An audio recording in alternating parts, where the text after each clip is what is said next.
محترم صدر، محترم وائس چانسلر صاحب، محترم اساتذہ، محترم مہمان، السلام علیکم ورحمۃ اللہ وبرکاتہ۔ قرآن مجید مسلمانوں کی امتیازی خصوصیت، اسلامی مذہب کی امتیازی خصوصیت یہ بتاتا ہے کہ وہ فی الدنیا حسنۃً وفی الآخرۃ حسنۃً، دین اور دنیا دونوں کی بھلائی چاہتا ہے، دونوں کی بھلائی کی اجازت دیتا ہے اور دونوں میں بھلے بننے کا راستہ ہمیں بتاتا ہے۔ کل کے لیکچر میں اسلام کے دین کے متعلق کچھ چیزیں میں آپ سے عرض کر چکا ہوں، اور ہم اس دین کے سلسلے میں بھی دیکھ چکے ہیں کہ جہاں ایک طرف نماز، روزہ اور حج جیسی روحانی چیزوں کا ذکر ہے، وہیں اس میں زکوٰۃ کا بھی ذکر ہے جو مالی چیز ہے، اور اسے رکن ایمان، رکن دین بنایا گیا ہے۔ اس پر کسی آئندہ دن مزید روشنی ڈالی جا سکے گی۔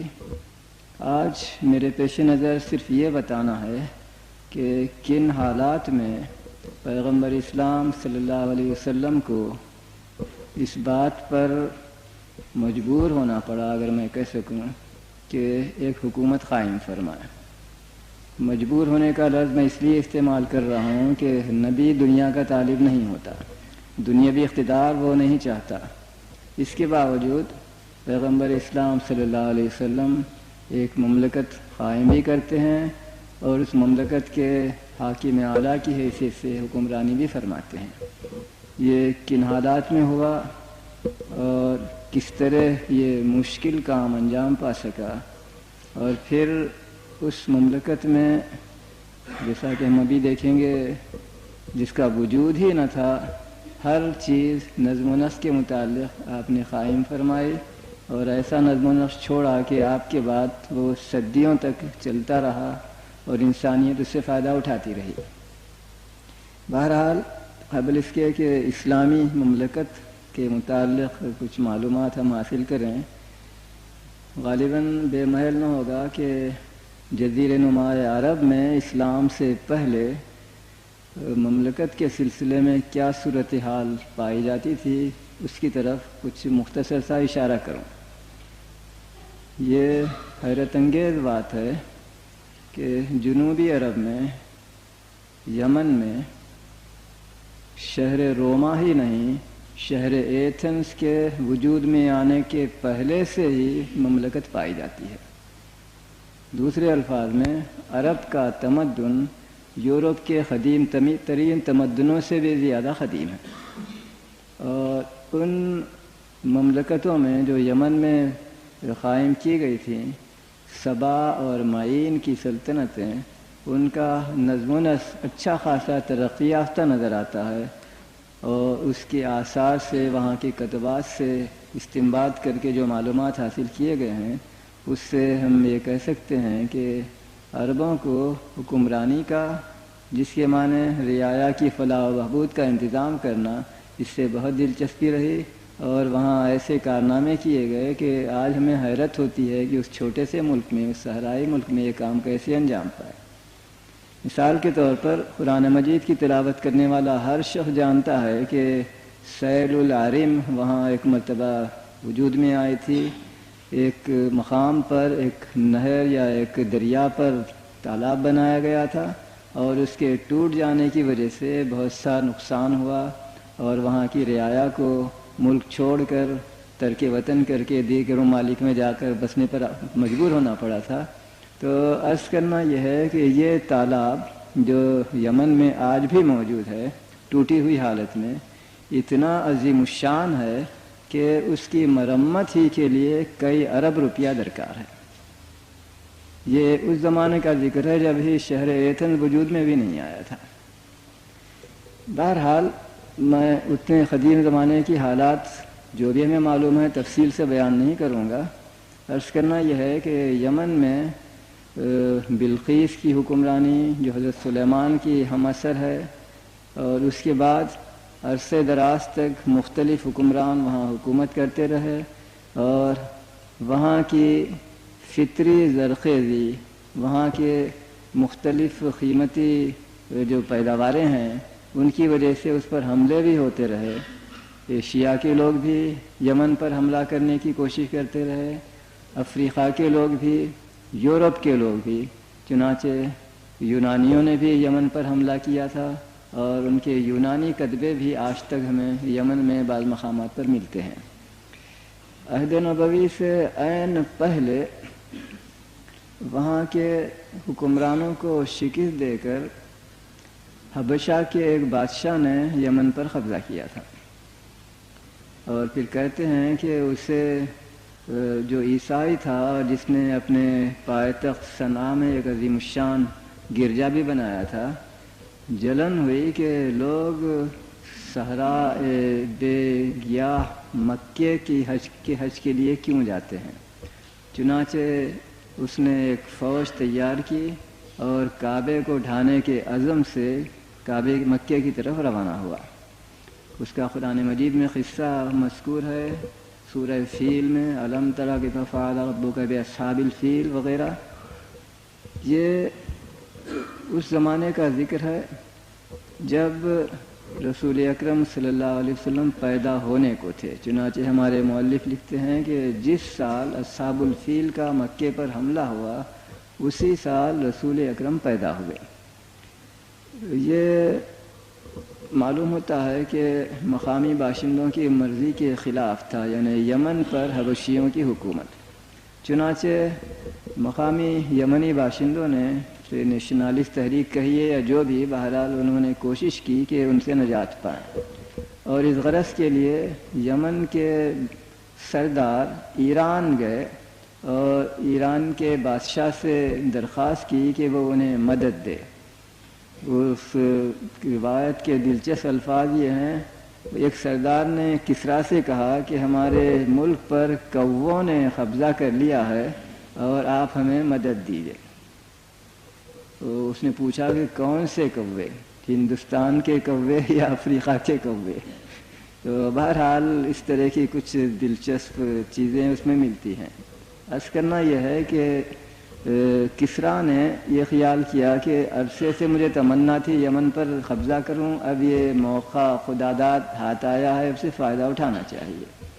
اس نے فوج سے مدد کی، یمنی سرداروں کی اور مقامی باشندوں کے تعاون اور ایرانی فوج کی کوشش، ان دونوں کی مدد سے ان حبشیوں کو شکست ہوئی، اور اس علاقے پر کہنے کو ایک مقامی سردار ہی کی سرداری میں یمنی حکومت قائم ہوئی.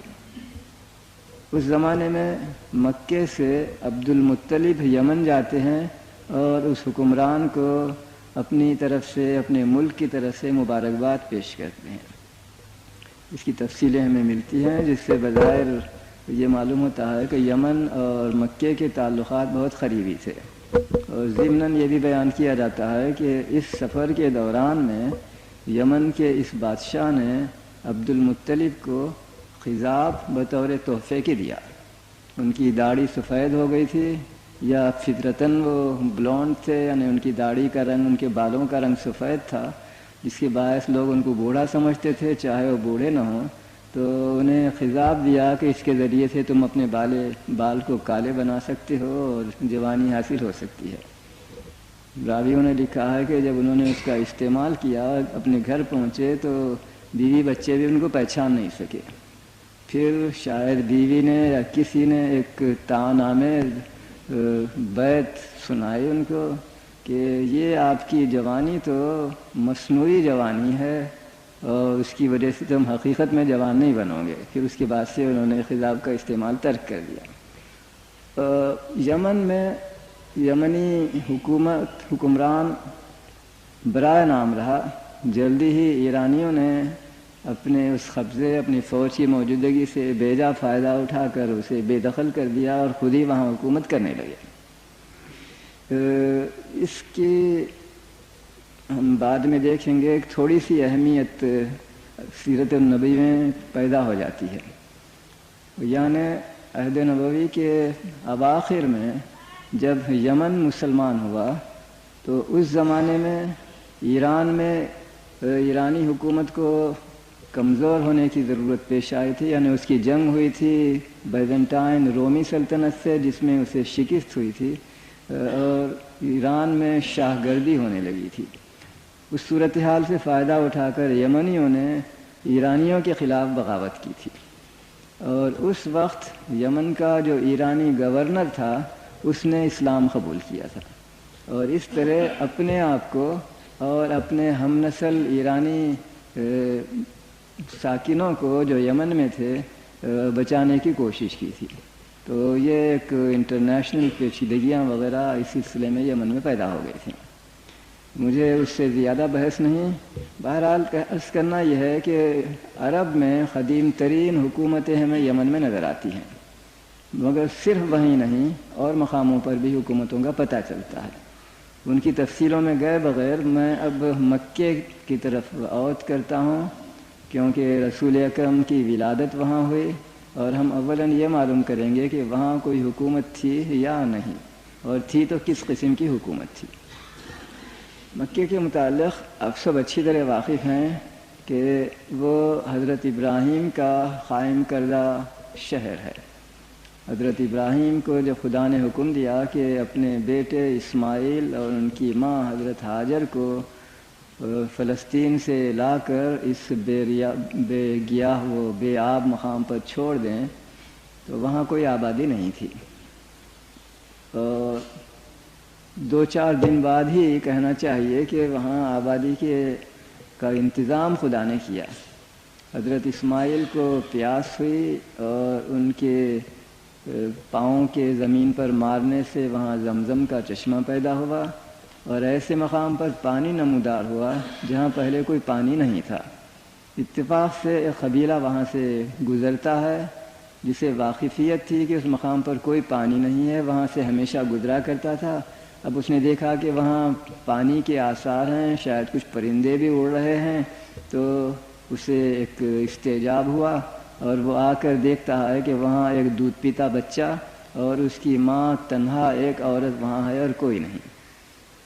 تو ان بدویوں کی عدل پسندی کی داد دینی پڑتی ہے کہ بجائے اس کے کہ اس پر غاصبانہ قبضہ کر لیں، اس مقام پر اس عورت پر بھی غاصبانہ قبضہ کر لیں یا اسے مار ڈالیں، وہ اس عورت سے ہی کہتے ہیں کہ اگر تم اجازت دو تو ہم بھی اس مقام پر بسیں گے، اور اس پانی سے تم بھی استفادہ کر سکو گی، ہم بھی استفادہ کریں گے، اور تمہاری اس اجازت کے معاوضے میں ہم تمہارے اور تمہارے بچے کی سربراہی اور بسربود کا انتظام کرنے کے لیے تیار ہیں۔ چنانچہ اس طرح اس باہمی تعاون کے ذریعے سے وہاں شہریت کا آغاز ہوتا ہے۔ وہ قبیلے والے وہاں ٹھہر جاتے ہیں، معلوم نہیں کتنے آدمی تھے، 2 4 8 10 آدمی، اور پھر وہاں کے پانی کی کثرت کی خبر سن کر کچھ اور لوگ بھی آتے ہیں، اور رفتہ رفتہ شہر میں ترقی ہونے لگتی ہے، آبادی میں ترقی ہونے لگتی ہے۔ حضرت اسماعیل اپنی ماں کے ساتھ وہیں رہتے ہیں۔ کچھ دنوں کے بعد ان کی شادی مقامی عورتوں سے، اس قبیلے کے لوگوں سے ہوتی ہے، اور ان کی آبادی، اس قبیلے کی آبادی مکے میں پھیلتی جاتی ہے۔ اس سلسلے میں ایک چیز کا ذکر کرنا ہے، وہ کعبے کی تعمیر۔ اسلامی روایات کے مطابق جب حضرت آدم دنیا میں آئے، جنت کی جگہ زمین پر رہنے لگے، تو انہیں ایک طرح کی نوسٹالجیا ہوئی کہ جنت میں وہ دیکھتے تھے کہ فرشتے خدا کی عبادت کے لیے بیت المعمور کے اطراف طواف کرتے اور خدا کی عبادت کرتے ہیں۔ زمین میں کوئی چیز اس وقت تھی نہیں، کوئی عمارت نہیں تھی، کوئی عبادت گاہ نہیں تھی، تو انہوں نے اللہ سے دعا کی کہ میں اب ان نعمتوں سے محروم ہو گیا ہوں جو جنت میں نظر آتی تھیں۔ تو خدا نے ان کو حکم دیا اور فرشتوں کو مدد کے لیے مامور کیا کہ زمین پر بھی بیت المعمور کی طرح سے ایک عبادت گاہ تعمیر کریں۔ بیت المعمور کے متعلق ہمارے مورخ لکھتے ہیں کہ وہ عرش کے نیچے ایک مکان ہے، اور فرشتے عرش کا طواف نہیں کرتے ہیں، جو لامحدود چیز ہے، کیونکہ خدا کے بیٹھنے کے استوا کی جگہ ہے۔ اس عرش کے نیچے ایک مسجد، ایک بیت المعمور تعمیر کیا گیا، اور فرشتے اس بیت المعمور کے اطراف طواف کر کے عبادت کرتے ہیں۔ بہرحال اس کو فرشتوں نے زمین پر بیت المعمور کے عین نیچے ایک مقام انتخاب کیا اور وہاں کعبے کی تعمیر کی۔ سمبالیکلی کہنا چاہیے، یہ بیان کرتے ہیں، ایک حدیث میں بھی وہ الفاظ ہیں کہ اگر بیت المعمور سے کوئی پتھر پھینکا جائے تو کعبے کی چھت پر گرے گا، اتنا براہ راست وہ نیچے واقع ہے۔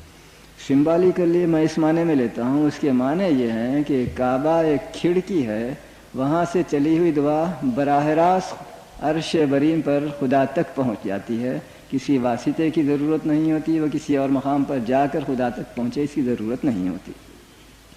بہرحال یہ کعبہ جو حضرت آدم نے یا حضرت آدم کے لیے بنایا گیا تھا، وہ زمین پر رہا حضرت نوح کے طوفان کے زمانے تک، اور طوفان میں یا تو وہ منہدم ہو گیا خود ہی، یا یہ کہ اس کے احترام کی خاطر خدا نے اس کو اٹھا لیا، وہ آسمان پر ہے، جو بھی ہو، طوفان کے بعد وہاں اس کے کوئی آثار نہیں تھے۔ حضرت نوح کے زمانے میں وہاں تعمیر جدید کا کوئی پتہ نہیں چلتا، لیکن ان کے بعد جو بڑے پیغمبر آئے وہ تھے حضرت ابراہیم۔ حضرت ابراہیم کو خدا نے حکم دیا کہ کعبے کی اثر نو تعمیر کرو۔ انہوں نے کہا آمنا صدقنا سر آنکھوں پر، لیکن مجھے معلوم نہیں کہ وہ تھا کہاں۔ تو روایتیں ہیں کہ خدا نے کہا یہ دیکھو تمہارے سامنے ایک بادل کا ٹکڑا ہے جو اس وقت حرکت کر رہا ہے، تم اس کے سائے پر چلو، اور جس مقام پر وہ سایہ رک جائے گا وہی مقام ہوگا جہاں کعبہ تھا۔ تو یہ سب چیزیں ایسی ہیں جن کو صرف ماننا پڑتا ہے، ان کی تفصیلیں ہم کچھ بیان نہیں کر سکتے۔ تو حضرت ابراہیم چلتے گئے اس سایہ کے پیچھے، سوال ہوتا ہے رات کو کیا کرتے تھے، یہ ہمیں کچھ معلوم نہیں۔ بالآخر وہ اس مقام پر پہنچے جہاں کعبہ ہے، اور اس بادل نے حرکت ختم کر دی اور وہیں کھڑا ہو گیا۔ تو حضرت ابراہیم نے ان مقاموں پر پتھر لگا کر یا کسی اور ذریعے سے نشانیاں بنائیں جو اس سائے کا طول اور عرض ہوتا ہے، اور یہ تھا کعبے کا ڈائمنشن۔ پھر وہاں انہوں نے کچھ تھوڑی سی کھدائی کی تو دیکھا کہ پرانے پائے کے آثار وہاں موجود ہیں۔ اس پائے پر ہی انہوں نے نئی عمارت تعمیر کرنی شروع کی۔ اس وقت ان کے بیٹے اسماعیل بھی کافی بڑے ہو چکے تھے، چنانچہ اپنے بیٹے کی مدد سے انہوں نے وہاں پر ایک بہت ہی سادہ قسم کی عمارت بنائی، یعنی 4 دیواریں ہوں۔ جب وہ دیواریں آدمی کے خط سے بھی اونچی ہونے لگیں تو اس وقت انہیں ضرورت پیش آئی کہ ذرا اور بھی بلند کرنے کے لیے ایک پتھر پر کھڑے ہو کر اس سے اوپر کی جو پتھر لگانے کے مقام ہے وہاں پر وہ تعمیر کر سکیں۔ یہ پتھر مقام ابراہیم کے نام سے آج تک بھی موجود ہے۔ ایک زمانے میں وہ کعبے کے سامنے تھا، عین سامنے دیوار کے پاس، جہاں کھڑے ہو کر حضرت ابراہیم عمارت بناتے تھے۔ پھر ایک بات کے زمانے میں اسلامی مورخ بیان کرتے ہیں کہ ایک دفعہ طغیان ہی پتھر بہہ گیا، بڑی مشکل سے دستیاب ہوا، تو اب اس کو پرانے مقام پر رکھنے کی جگہ کعبے کے اندر رکھ دیا گیا۔ پھر اس کے بعد کے زمانے میں اسے نکالا گیا، ایک دوسرے مقام پر رکھا گیا، اور اب تازہ ترین صورتحال یہ ہے کہ کعبے کے سامنے اس کو ایک کرسٹل کی صندوق کے اندر بند کر دیا گیا ہے، لیکن ہم اس کو دیکھ سکتے ہیں، وہ کعبے کے سامنے موجود ہے۔ بہرحال عرض کرنا یہ ہے کہ حضرت ابراہیم نے ایک عبادت گاہ تعمیر کی اور اس کو خدا واحد کا مکان بیت اللہ قرار دیا۔ اس میں ایک چھوٹا سا میں اضافہ کروں گا یہ بتانے کے لیے کہ اس پر ہمیں حیرت نہیں کرنی چاہیے۔ بائبل میں جہاں حضرت ابراہیم کا قصہ ہے اس میں لکھا ہے کہ جب وہ اپنے وطن عراق سے ترک وطن کر کے فلسطین آئے تو مختلف مقاموں پر انہوں نے بیت ایل کے نام سے عبادت گاہیں تعمیر کی۔ بیت وہی لفظ ہے جو عربی میں ہے گھر، اور ایل کے معنی ہے اللہ، جو لفظ ہم کو جبرائیل، اسرافیل وغیرہ بہت سے کلمات میں ملتا ہے۔ تو بیت ایل کے معنی ہیں بیت اللہ، اللہ کا گھر۔ انہوں نے بائبل کے مطابق فلسطین میں مختلف مقاموں پر خدا کی عبادت گاہیں تعمیر کی اور مقامی باشندوں کو بتایا کہ اپنے پروردگار اور خالق کی کس طرح عبادت کریں۔ تو حیرت کیوں ہو کہ جب وہ اپنے اکلوتے پہلونٹی بیٹے کے ساتھ عرب میں آئے، مکے میں بسے، تو اس بچے اور اس کی اولاد اور اس کے رشتہ داروں کے لیے بھی انہوں نے ایک بیت ایل یا بیت اللہ تعمیر کیا، اور وہ اب تک چلا آتا ہے۔ قرآن مجید میں ذکر ہے کہ کعبہ دنیا میں وہ قدیم ترین عبادت گاہ ہے جو اللہ کے لیے تعمیر کیا گیا۔ اگر یہ بیان اس معنی میں ہم لیں کہ وہ قدیم ترین گھر جو اب موجود ہے تو اس میں کسی کو اعتراض نہیں ہوگا، لیکن اگر یہ کہیں کہ سب سے پہلی مرتبہ جو گھر تعمیر کیا گیا وہ کعبہ ہے، تو اس میں بجوز اس کے کہ حضرت آدم علیہ السلام کے زمانے میں جو تعمیر ہوئی تھی اس کی طرف ہم نظر ڈالیں، ہمیں اس پر اعتراض ہوگا کہ آخر اور بھی تو پیغمبر دنیا میں آ چکے ہیں، حضرت ابراہیم سے پہلے حضرت نوح اور حضرت ادریس وغیرہ، ان کے زمانے میں خدا کی عبادت ہوتی ہوگی، اور ان کے ہاں بھی کوئی نہ کوئی عبادت گاہ ہوگا جو کعبے سے پہلا ہونا چاہیے۔ تو غرض اگر ہم کعبے کو حضرت ابراہیم سے مختصر نہ کریں، اس سے پہلے کے پیغمبروں یعنی حضرت آدم کی بنائی ہوئی چیز قرار دیں، تو پھر قرآن کے بیان میں کسی کو اعتراض نہیں ہو سکے گا۔ صرف میں یہ کہنا چاہتا تھا کہ حضرت ابراہیم نے یہ مکان بنایا، اس پر مغرب کے لوگوں کو اعتراض اس لیے نہیں ہونا چاہیے کہ وہ خود تسلیم کرتے ہیں کہ انہوں نے اور بھی مقاموں پر بیت ایل بنائے تھے، جب اور جگہ بنائے تھے تو پھر حجاز میں بنانے میں کیوں ہمیں اعتراض ہو۔ بہرحال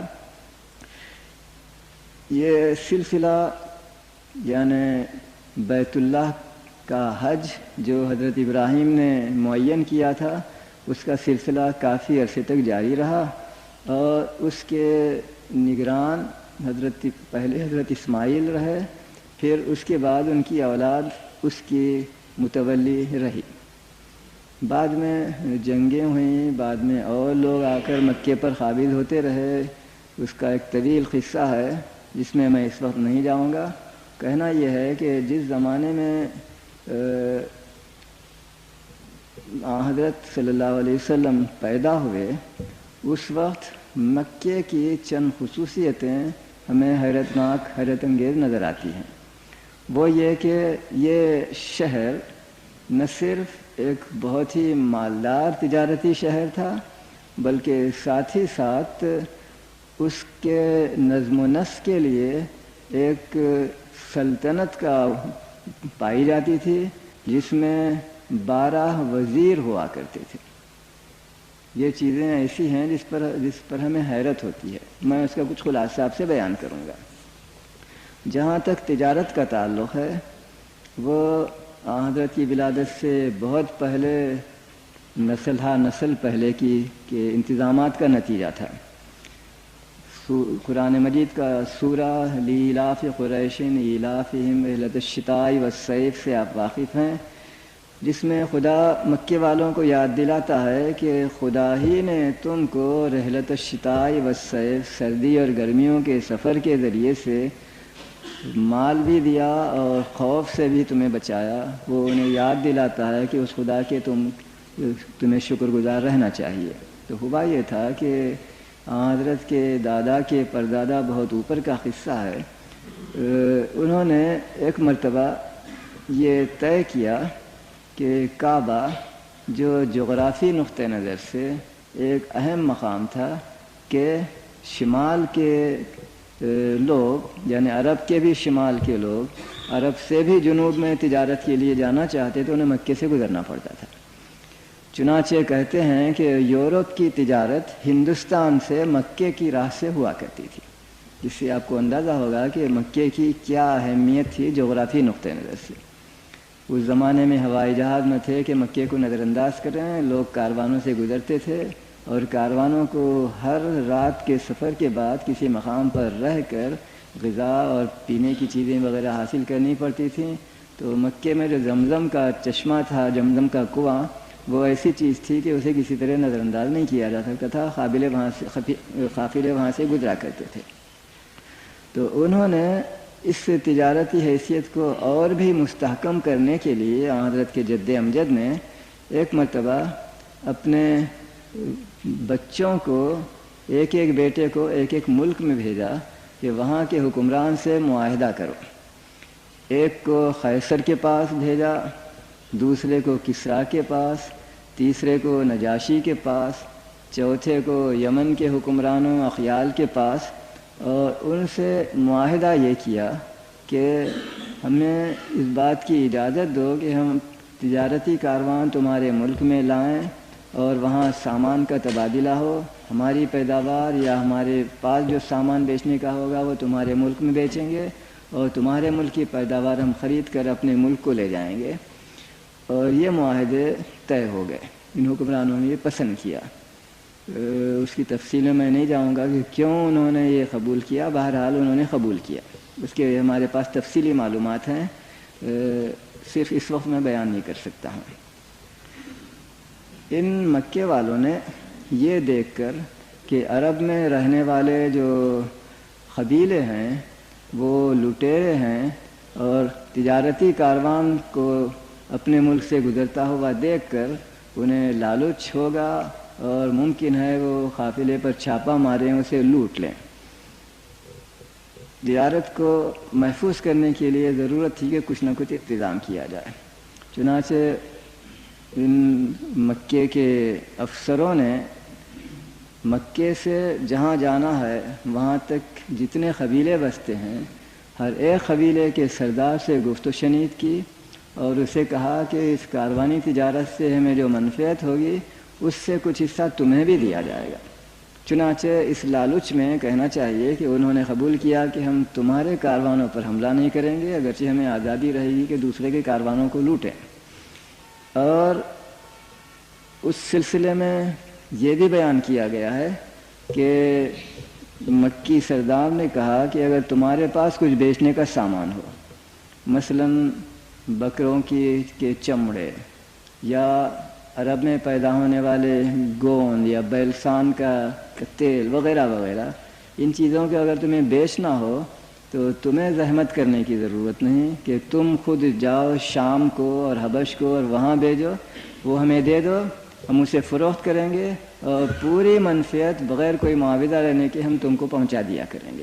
غرض ان معاشی تشویقوں کے باعث مکے سے شمالی راستے میں، مکے سے جنوبی شرقی مختلف مقاموں پر جہاں جہاں انہیں جانا تھا، عراق میں اور شام میں اور مصر میں اور ان سب مقامات کے باشندوں سے انہوں نے اس طرح کے حفاظتی انتظام کے معاہدے کر لیے تھے، اور یہ تھا باعث جس کے سبب سے مکہ معظمہ عرب کا سب سے بڑا تجارتی مرکز بھی بن گیا تھا، اور اسی لحاظ سے وہ انتہائی مالدار شہر بھی ہو گیا تھا۔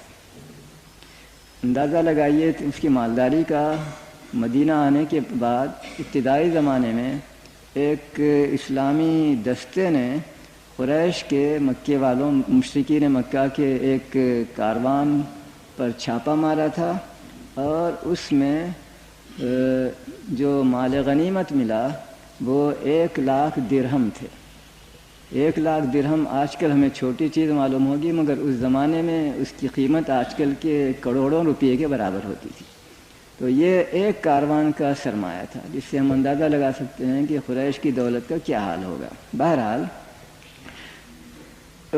تجارتی نقطہ نظر سے اور مالدار بننے کے لیے معاشی نقطہ نظر سے قریش نے یہ انتظام کر رکھا تھا، اور مختلف ملکوں کے تاجر قریش سے فائدہ اٹھاتے۔ میں نے کہا یورپ کی تجارت اگر ہندوستان سے ہوتی تو وہ مکے ہی سے گزرا کرتی تھی۔ جہاں تک سیاسی نظم و نسق کا تعلق ہے، شہر مکہ ایک شہری مملکت تھا، یعنی ایک ہی شہر جس کا رقبہ تقریباً 130 مربع میل میں نے کیا ہے حدود حرم کے اساس پر، اور وہاں کوئی بادشاہت نہیں تھی۔ بادشاہ کی جگہ جس طرح آج کل ہم کہتے ہیں کولیجیل گورنمنٹ، یعنی ایک مجلس وزراء اس کے انتظام کی ذمہ دار تھی. اس کی تفصیلیں بھی ہمیں ملتی ہیں. بہت ہی مختصراً میں اس کا ذکر کروں گا کہ اس میں دیوانی مقدمات اور فوجداری مقدمات کے لیے 2 الگ الگ وزیر تھے. اس میں مندر کے یعنی کعبے کے انتظام کے لیے یعنی اس کا دروازہ کھولنے اور بند کرنے کے لیے ایک وزیر پایا جاتا تھا. اسی طرح وہاں مذہبی نقطہ نظر سے فال دیکھنے اور یہ معلوم کرنے کے لیے غیبدانی کے لیے کہ کون سا کام ہمیں کرنا چاہیے یا نہیں کرنا چاہیے، ان کے پاس تیریں ہوا کرتی تھیں. ان تیروں سے وہ مشورہ کیا کرتے تھے. تو ان تیروں کی نگرانی کرنے والا بھی ایک وزیر ہوا کرتا تھا. اسی طرح کعبے پر باہر سے آنے والے حاجی چڑھاوے چڑھاتے تھے. ان چڑھاووں کی حفاظت اس کے لیے ایک وزیر پایا جاتا تھا. اسی طرح ٹیکسیشن کے لیے بھی ایک وزیر پایا جاتا تھا. یعنی شہر مکہ کے باشندے ہر سال اپنے افسر متعلقہ کو کچھ رقم بطور ٹیکس کے دیتے تھے، جس سے اولاً مقصد یہ تھا، یہ بیان کیا گیا تھا کہ اگر کوئی حاجی کسی نہ کسی وجہ سے مکے میں اپنے آپ کو بے بس پانے لگے، اس کے پاس پیسے بالکل نہ رہیں، اس کی جو سواری کا اونٹ تھا وہ مر گیا ہو، تو ایسے مجبور لوگوں کی مدد کی جائے، انہیں غذا مہیا کی جائے، انہیں سواری مہیا کی جائے تاکہ اپنے وطن کو واپس جا سکیں. اور حج کے زمانے میں ان باہر سے آئے ہوئے مہمانوں کی ضیافت اور مہمانداری کی جائے. ان اغراض پر خرچ کرنے کے نام سے ایک ٹیکس لیا جاتا تھا. اس کا انتظام ظاہر ہے کہ خصوصی وزیر کے سپرد ہونا چاہیے. سب سے ایک اور ادارہ تھا جس کو دارالندوہ کہتے ہیں. جب کبھی کوئی مشکل سوال پیدا ہوتا، مثلا کسی دشمن کے حملے کا خوف ہے یا کوئی اور کام، تو سارے باشندوں کی جگہ ان کے نمائندوں سے گفت و شنید ہوتی. اور لکھا ہے کہ ہر وہ شخص جس کی عمر 40 سال ہو چکتی وہ خود بخود اس مجلس کا، اس پارلیمنٹ کا رکن بن جاتا. تاریخ بتاتی ہے کہ 2 آدمیوں کو اس سے استثناء دیا گیا تھا. یعنی اس 40 سال نہ ہونے کے باوجود، کم سنی اور نوجوانی کے باوجود ان کا اس کا رکن بنا لیا گیا تھا. ان میں ایک ہمارے دوست ابو جہل صاحب بھی تھے. ان کی فراست اور عقل مندی کا بڑا چرچا تھا، چنانچہ اس کو نوجوانی ہی میں اس کا رکن بنا لیا گیا تھا. ایک اور شخص کا بھی ذکر آتا ہے. سب سے عجیب و غریب چیز جو مجھے یہاں نظر آتی ہے وہ وزارت خارجہ کا عہدہ ہے. وزارت خارجہ کا منشا یہ بیان کیا جاتا ہے کہ جب کبھی کسی بیرونی قبیلے سے گفت و شنید کی ضرورت پیش آتی، کسی جھگڑے کے تصفیے کے لیے، کسی لڑائی کے اختتام کرنے اور صلح کرنے کے لیے، یا دشمن کے ہمارے مطالبات کو نہ ماننے کی صورت میں اعلان جنگ کرنے کے لیے، غرض وہ تمام تعلقات خارجہ جن کی ضرورت پیش آتی ہو، اس کے انتظام کے لیے بھی ایک عہدیدار پایا جاتا تھا، ایک وزیر پایا جاتا تھا. یہ تمام وزراء جو عہد نبوی تک پائے جاتے تھے، ان میں سے اکثر ہمارے لیے بہت مشہور و معروف نام ہیں. مثلا دیوانی مقدمات یہ حضرت ابوبکر کے سپرد تھا. وزارت خارجہ یہ حضرت عمر کے سپرد تھا. اسی طرح فوج کا جھنڈا یہ ابو سفیان کے سپرد تھا، وغیرہ وغیرہ. جو بہت ہی مشہور نام تاریخ اسلام میں آتے ہیں وہ بھی اسلام سے پہلے بہت مشہور شخصیتیں تھیں، اور مکے کی حکومت میں ان کو ایک خاصا وقی مقام حاصل تھا. دوسرے الفاظ میں شہر مکہ میں ایک مملکت پائی جاتی تھی، اور یہ مملکت ایک شہری مملکت تھی، اور اس کا انتظام بجائے ایک فرد کے ہاتھ میں ہونے کے ایک پوری جماعت کے سپرد کیا گیا تھا. یہ ہے مختصر خلاصہ اس سیاسی نظم کا جو پیغمبر اسلام کی ولادت گاہ شہر مکہ میں پایا جاتا تھا. حضور کی ولادت ہوتی ہے. ابتدائی 40 سال تک وہ اس شہر کے ایک شہری باشندے ہیں. کوئی ایسی چیز ہمیں نظر نہیں آتی جو قابل ذکر ہو، بجز اس کے کہ اور قبیلوں کی طرح رسول اکرم کے خاندان بنی ہاشم کو بھی اس نظم میں حصہ دیا گیا تھا. یعنی ایک وزارت اس خاندان کے بھی سپرد تھی، اور یہ وزارت تھی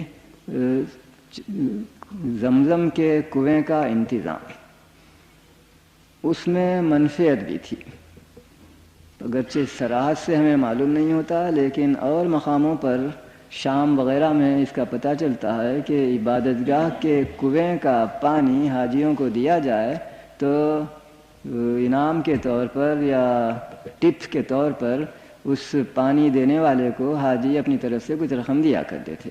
اگر مکے میں بھی ایسا ہوتا ہو تو ظاہر ہے کہ اس سے کافی منفعت ہوتی ہوگی۔ اور یہ کنواں چونکہ سب سے پہلی مرتبہ زمانہ جدید کی تاریخ میں عبد المطلب نے دریافت کیا تھا، ان کے پاس رہا، اور غالباً ایک نئی وزارت کا اضافہ کیا گیا ان کی خاطر شہر مکہ کے انتظام میں۔ عبد المطلب کی جب وفات ہوئی تو انہوں نے یہ انتظام اپنے بیٹوں میں سے ایک ابو طالب کے سپرد کیا۔ ابو طالب دل تو بہت وسیع رکھتے تھے، لیکن مالی حالت ان کی خراب تھی، اکثر قرض لینے پر مجبور ہو جاتے تھے۔ چنانچہ لکھا ہے کہ انہوں نے ایک مرتبہ اپنے ہی بھائی عباس سے کچھ رقم قرض لی اور کہا کہ 1 سال کے بعد ادا کر دوں گا، ادا نہ کر سکے تو عباس نے ان سے کہا 1 سال کے گزرنے کے بعد میں رقم واپس چاہتا ہوں، اگر تم مزید مہلت چاہتے ہو تو اس کے لیے آمادہ ہوں، اس شرط پر کہ زمزم کی نگرانی مجھے دے دی جائے۔ تو اس طرح زمزم ابو طالب کی جگہ عباس کے قبضے میں آیا، اور رسول اللہ کے زمانے میں اور شہر مکہ کی فتح کے وقت رسول اللہ کے عہد میں بھی وہ اسی کے مالک تھے، اور اسی کو رسول اللہ نے کنفرم بھی کیا تھا۔ غرض بنی ہاشم کو بھی شہر مکہ کے انتظام میں دستوری طور سے ایک مقام حاصل تھا، مگر یہ مقام زیادہ اہم نہ تھا، نہ فوج سے تعلق ہے اس کو، نہ کہنا چاہیے ندوہ دارالندوہ پارلیمنٹ سے تعلق ہے، اور نہ عدالت، بلکہ چشمہ زمزم کے کنویں کے پانی کی فروخت یہ ان کا کام ہے۔ کوئی حرج نہیں، لیکن عرض کرنا یہ ہے کہ رسول اکرم صلی اللہ علیہ وسلم کو مکے کے انتظام میں کوئی مقام حاصل نہیں ہے۔ وہ آپ کے دادا کو حاصل تھا، دادا کے بعد ایک چچا کو، اس چچا کے بعد دوسرے چچا کو وہ انتظام ملتا ہے، اور غالباً عباس کے بعد عباس کے بیٹوں کو ملے گا۔ رسول اللہ کو وہ عہدہ ملنے کا کوئی امکان نظر نہیں آتا۔ یہ چیز قابل ذکر اس لیے ہے کہ بعد کے زمانے میں جب اسلام شروع ہوتا ہے تو یہ سوال پیدا ہوتا ہے کہ مسلمانوں میں کیا نظم و نسق قائم ہو اور شہر مکہ میں ان کی کیا حیثیت ہو۔ خلاصہ یہ ہے کہ شہر مکہ میں جو لوگ مسلمان ہوتے رہے ان کی تعداد بہت ہی آہستہ آہستہ بڑھی، لیکن وہ تھے سارے ہی قبیلوں کے، اور انہوں نے مملکت کے اندر مملکت ایک بنا لی، یعنی ان کے پاس کوئی علیحدہ رغبہ مملکت نہیں تھا، شہر مکہ ہی میں رہتے تھے، لیکن اگر انہیں عدالتی مسئلے کی ضرورت پیش آئے تو وہ ان افسروں کے پاس نہیں جاتے جن کے پاس مکے میں عدل گستری کا کام تھا۔ اگر انہیں فوجی دفاع کے سلسلے میں ضرورت پیش آئے، یعنی اپنے آپ کی حفاظت، تو شہر مکہ کے جو افسر جنگ تھے وہ تو ان کی جان کے دشمن تھے۔ غرض یہ کہ ہر کام میں وہ رسول اللہ سے رجوع کرتے، اور رسول اللہ ہی ان کے قانون ساز بھی تھے، ان کے کمانڈر ان چیف بھی تھے، ان کے کہنا چاہیے کہ بادشاہ بھی تھے، ہر چیز رسول اللہ کی ذات تھی۔ جلدی ہی مسلمانوں کو مکہ خیر بات کہنا پڑا، اور رسول اللہ بھی مدینہ چلے گئے، اور مکے کے اکثر مسلمان بھی مدینہ جا بسے۔ جیسا کہ اپنے گزشتہ لیکچر میں اشارتاً آپ سے عرض کر چکا ہوں، اگر مکے کے مشرک رسول اللہ کی ہجرت کے بعد ان کو چین سے رہنے دیتے، انہیں ستانے کا سلسلہ جاری نہ رکھتے، تو ممکن تھا کہ مسلمان اپنے اس نقصان کو بھول جاتے اور ایک نئے ملک میں نئے زندگی وہ بسر کرنے لگتے۔ مگر مکے والوں نے ان کو دھمکی دی اور حملہ کرنے کا اندیہ ظاہر کیا تھا۔ اس وقت رسول اکرم صلی اللہ علیہ وسلم نے سب سے پہلے تو مواخات کا انتظام کیا کہ جو مہاجرین مکہ تھے ان کو شہر مدینہ کی معاشیات میں داخل کر دیا جائے، ان کے بسر برد کا انتظام کیا جائے اور ان کو اطمینان قلب عطا ہو جائے۔ یہ انتظام بہت آسانی سے ممکن ہو گیا مدینہ کے انصار کی فراغ دلی اور اسلام دوستی کے باعث۔ اس کے بعد جو کام ہوا اس کا تعلق ہمارے موضوع سے ہے، یعنی مملکت کا قیام۔ مدینہ میں کوئی مملکت پائی ہی نہیں جاتی تھی اسلام سے پہلے، قبیلے تھے اور ان قبیلوں میں بھی آپس میں خانہ جنگی ہمیشہ ہوتی رہتی تھی۔ چنانچہ آخری جنگ ہجرت سے 5 سال پہلے ہوئی تھی، جس میں بہت ہی شدید خون ریزی ہوئی تھی اور اس کے اثرات خود اسلام پر بھی پڑتے ہیں۔ چنانچہ اشارتاً میں 2 چیزوں کا ذکر کرتا ہوں۔ لکھا ہے کہ جب مدینے میں کچھ لوگ اوس کے قبیلے کے مسلمان ہوئے اور کچھ لوگ خزرج قبیلے کے مسلمان ہوئے، تو چونکہ ان دونوں قبیلوں میں جھگڑا تھا، اگر امام خزرجی ہوتا تو اوسی مسلمان اس کے پیچھے نماز پڑھنے سے انکار کرتے، اگر اوسی امام ہوتا تو خزرجی لوگ اس کے پیچھے نماز نہیں پڑھتے تھے۔ اس لیے ضرورت پیش آئی کہ مکے سے ایک امام بھیجا جائے تاکہ اس کے پیچھے اوسی اور خزرجی دونوں نماز پڑھ سکیں۔ ایک اور واقعہ اس سے بھی زیادہ افسوسناک ہم کہہ سکتے ہیں نظر آتا ہے۔ مسلمانان مدینہ میں ایک بہت ہی اچھے اور راسخ العقیدہ اور اسلام کے لیے سرگرمی سے کام کرنے والے مسلمان تھے، سعد ابن معاذ۔ یہ ایک قبیلے سے تعلق رکھتے تھے، خزرج کے۔ جب رسول اللہ ہجرت کر کے قبا پہنچتے ہیں تو وہ مقام تھا اوسیوں کا۔ وہاں پہنچنے پر بہت سے لوگ رسول اللہ کو جو پہلے دیکھ چکے تھے مکے میں عقبہ کی بیعتوں میں، وہ آپ کی خدمت میں حاضر ہوتے ہیں، سلام عرض کرتے ہیں اور مہمان نوازی کے فرائض انجام دیتے ہیں۔ ان میں سعد ابن معاذ نظر نہیں آئے، تو رسول اللہ نے خود پوچھا کہ سعد ابن معاذ کہاں ہیں؟ تو شرمندگی کے انداز میں قبا کے باشندے اوسیوں نے کہا کہ گزشتہ جنگ بعاث میں انہوں نے ہمارے بعض سرداروں کو قتل کیا تھا، انہیں جرأت نہیں ہو سکتی کہ ہمارے علاقے میں آئے، حالانکہ دونوں مسلمان ہیں۔ تو اس سے آپ کو اندازہ ہوگا کہ رسول اکرم کو حکومت کرنے کے لیے کن دشواریوں کا سابقہ تھا مدینہ منورہ۔ بہرحال اسی رات کا کافی حصہ گزرنے کے بعد ایک شخص آتا ہے رسول اللہ سے ملنے کے لیے، کچھ بھید بدلا ہوا، کچھ چہرے پر نقاب ڈالا ہوا۔ جب حضور کے سامنے پہنچتا ہے تو وہ نقاب اٹھاتا ہے اور یہ تھے سعد بن معاذ۔ رسول اللہ حیرت سے پوچھتے ہیں کہ تم کیسے آ؟ تو انہوں نے کہا آپ تشریف لائیں اور میں آپ کی خدمت میں حاضر نہ ہوں، ناممکن تھا، جان پر کھیل کر حاضر ہوا ہوں۔ اس وقت رسول اللہ کوشش کرتے ہیں کہ قبیلہ اوس والے ان کو سرکاری طور پر کہنا چاہیے پناہ دینے کا اعلان کریں کہ اگر وہ آئیں تو کھلم کھلا آ سکتے ہیں اور انہیں کوئی اوسی شخص نہیں ستائے گا، مگر وہ ہچکچاتے ہیں، کہتے ہیں یا رسول اللہ آپ خود حکم دیجئے، ہم تعمیل کریں گے، ہم خود ہو کر امن دینا نہیں چاہتے۔ تو بڑی مشکلوں کے بعد بالآخر ایک سردار نے اوسیوں کے اس کو قبول کیا، چنانچہ وہ گئے سعد ابن معاذ کے مکان پر اور ان کو ساتھ لے کر آئے، دونوں ہاتھ میں ہاتھ ڈال کر رسول اللہ کے سامنے آتے ہیں دن کے وقت کھلم کھلا، اور اوس کے سارے لوگ ان کو دیکھتے ہیں کہ ان کے سردار نے سعد بن معاذ کو پناہ دی ہے، تو پھر اس کے بعد سے امن قائم ہوتا ہے۔ تو اس سے آپ اندازہ لگا سکتے ہیں کہ مدینے میں حکومت کتنا مشکل کام تھا اور کن تدبیروں سے رسول اللہ نے آہستہ آہستہ ان مشکلوں کو دور کیا تھا۔ اس ابتدائی کام سے فارغ ہونے کے بعد رسول اکرم نے ایک تجویز پیش کی کہ مدینے میں ایک چھوٹی سی مملکت سلطنت قائم کی جائے۔ اس سے ایک بلکہ دوہری دشواری پیدا ہوئی۔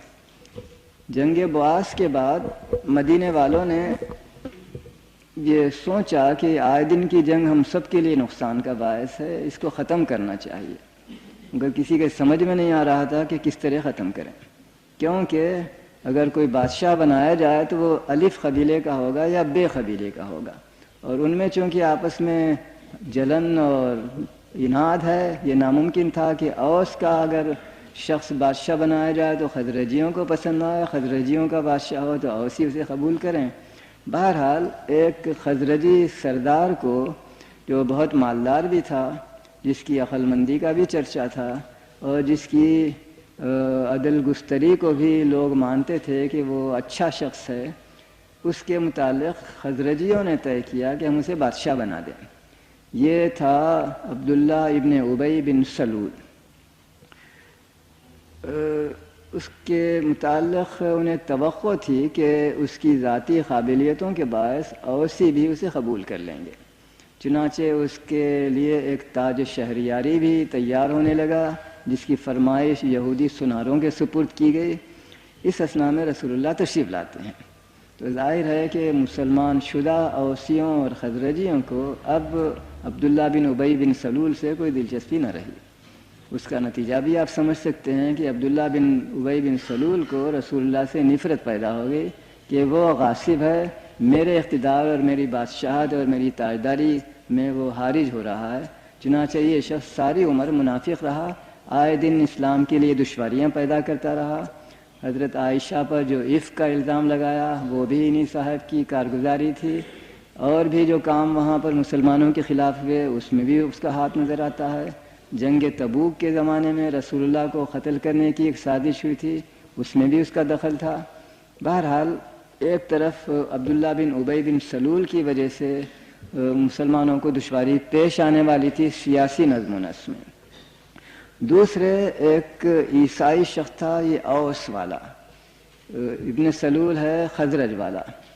اوس کا جو سردار تھا وہ ابو عامر راہب کے نام سے مشہور ہے، جو عیسائی تھا۔ اس کو عیسائی کتابوں کے پڑھنے سے، بائبل کے پڑھنے سے یہ معلوم ہو چکا تھا کہ ایک نبی آخر زمان کے آنے کا امکان ہے، چنانچہ اسے تمنا تھی کہ میں خود رہوں۔ جب رسول اللہ آئے تو وہ جا کر حضور سے جھگڑتا ہے، کہتا ہے کہ تم جھوٹے نبی ہو، اصل میں نبی موعود تو میں ہوں، مجھے ہونا چاہیے، تم جاہل ان پڑھ ہو، میں فلاں ہوں فلاں ہوں۔ اس کی وجہ سے بھی مسلمانوں کو بہت سی دشواریاں شروع ہی سے پیش آتی رہیں، میں ان سب میں نہیں جاؤں گا۔ بہرحال رسول اللہ نے قباء کی جگہ اب اس مقام پر رہنا پسند کیا جو اوسیوں کے نہیں خزرجیوں کے علاقے میں تھا۔ اس کی وجہ امام بخاری نے بیان کی ہے کہ وہ آپ کے قریبی رشتہ دار تھے۔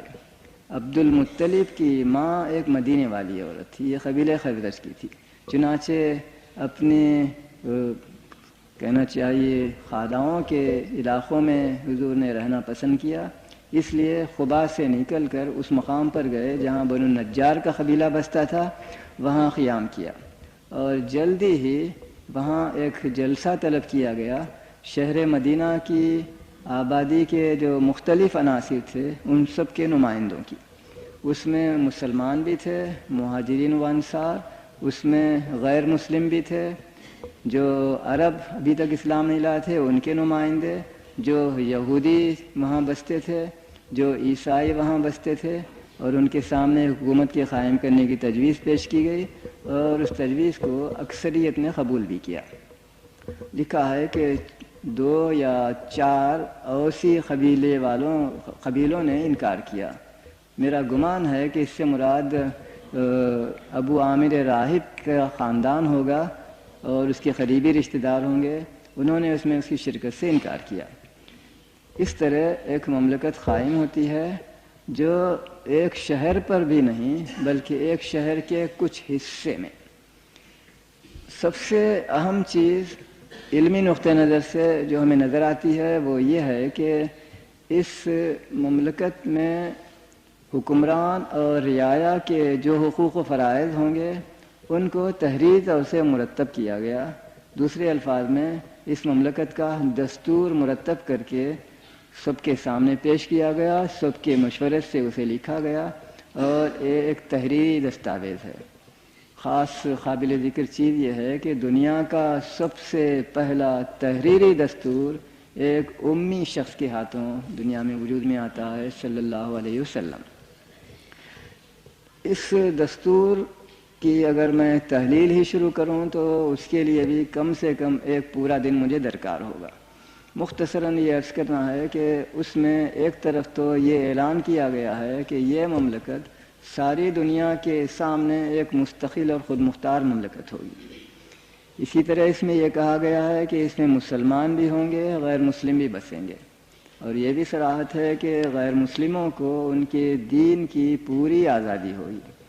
چنانچہ ایک دفعے کے الفاظ یہ ہیں، للمسلمین دینہم وللیہود دینہم، مسلمانوں کو مسلمانوں کا دین، یہودیوں کو ان کا دین۔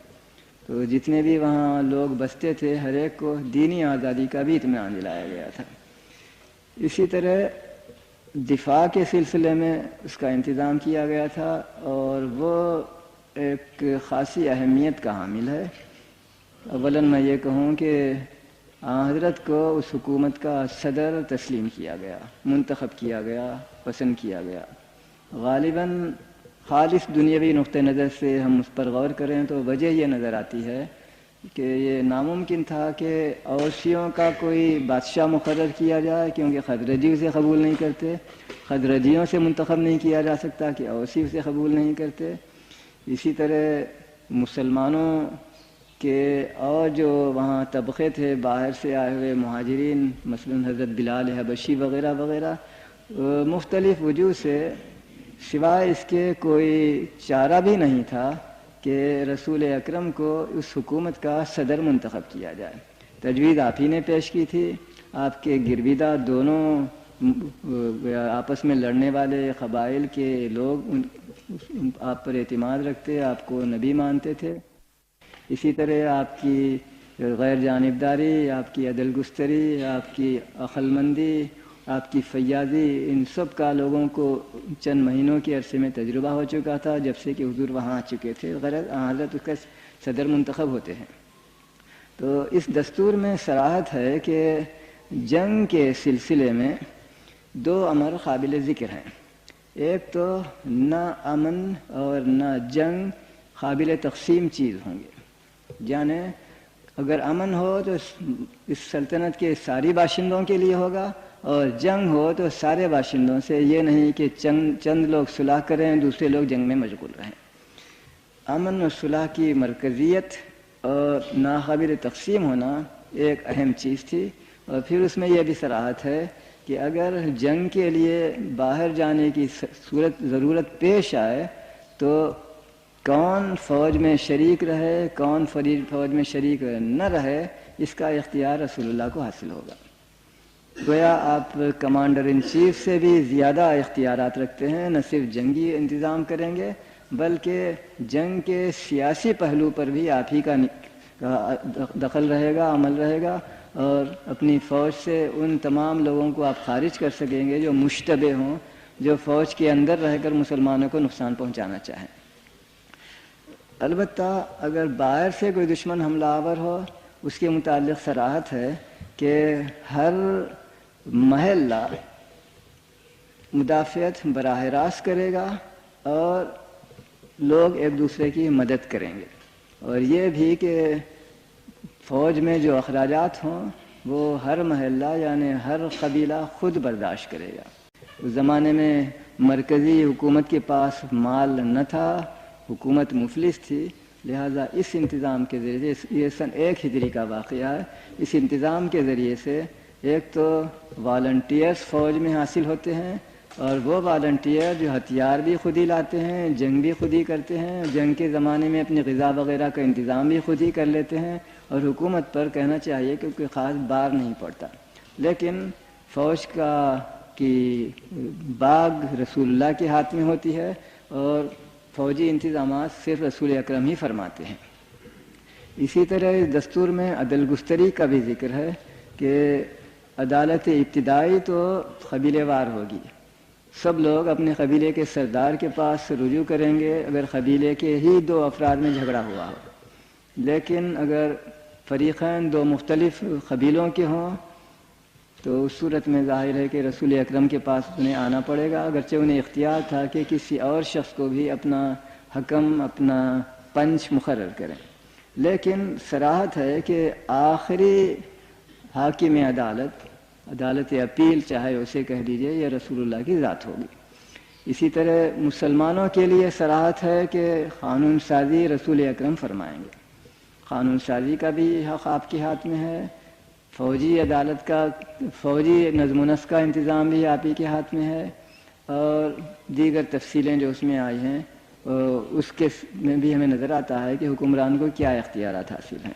ایک چیز جو غیر معمولی اور ناقابل غیر متوقع کہی جا سکتی ہے، وہ کچھ بیمے کا انتظام ہے جو اس دستور کے اندر بیان ہوا ہے۔ لکھا ہے کہ اگر کسی شخص کو کسی وجہ سے مالی ذمہ داری ادا کرنے کی ضرورت پیش آئے، مثلاً وہ دشمن کے ہاتھ قید ہو گیا اور اسے فدیہ ادا کرنا ہے، یا اس نے کسی کو خطا کے طور پر قتل کر دیا تھا، اب خون بہا دینے کی اسے ضرورت ہے، تو چونکہ یہ فرائض بہت ہی بوجھل تھے تو اس میں صراحت ہے کہ ایسے شخص کو رقم خود دینے کی ضرورت نہیں ہوگی، بلکہ اپنے قبیلے کی بیمے کی انجمن کے سپرد وہ کام ہوگا اور وہ انجمن اس کی طرف سے یہ رقم ادا کرے گی۔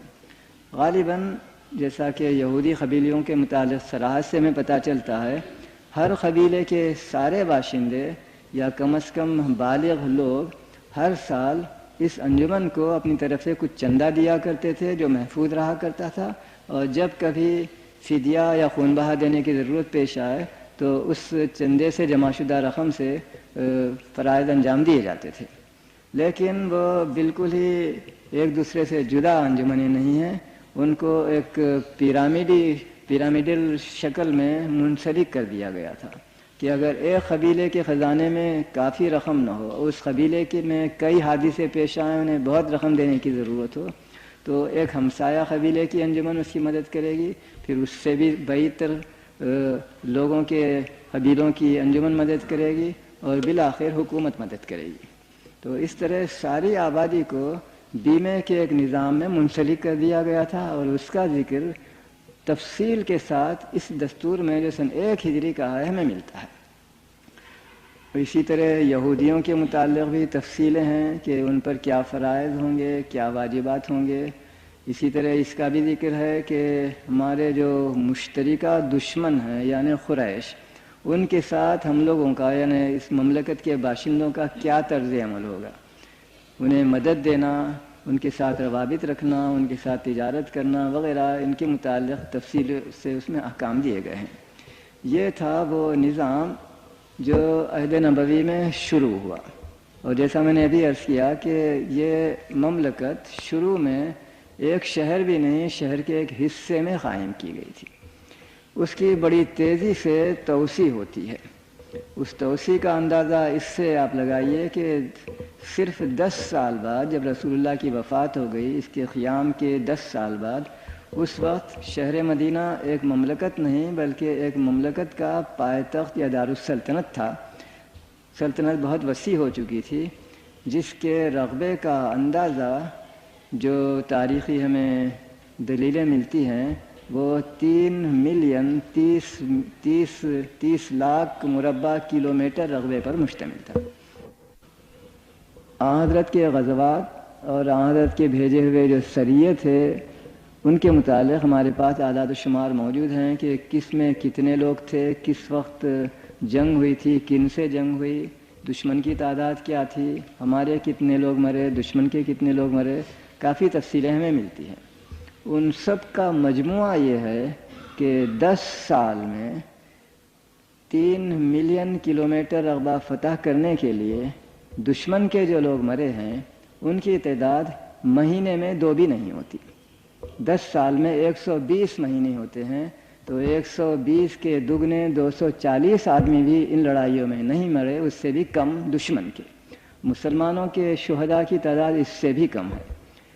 سب سے بڑا نقصان جو مسلمانوں کو ہوا وہ جنگ احد میں تھا کہ 70 آدمی مارے گئے تھے، انہی کی اپنی غلطیوں اور قصوروں کی وجہ سے۔ بہرحال بحیثیت مجموعی میدان جنگ میں قتل ہونے والے دشمنوں کی تعداد مہینے میں 2 سے بھی کم ہے، جس سے ہمیں نظر آتا ہے کہ انسانی خون کی عزت رسول اکرم صلی اللہ علیہ وسلم کے ذہن میں کتنی تھی، اور کس طرح وہ اسوہ حسنہ بن کر اپنے بعد کے مسلمان حکمرانوں اور فاتحوں کو بتاتے ہیں کہ دشمن سے مقابلہ ضرور کرو، دشمن کو شکست دینے کی کوشش ضرور کرو، لیکن بے جا خون نہ بہاؤ۔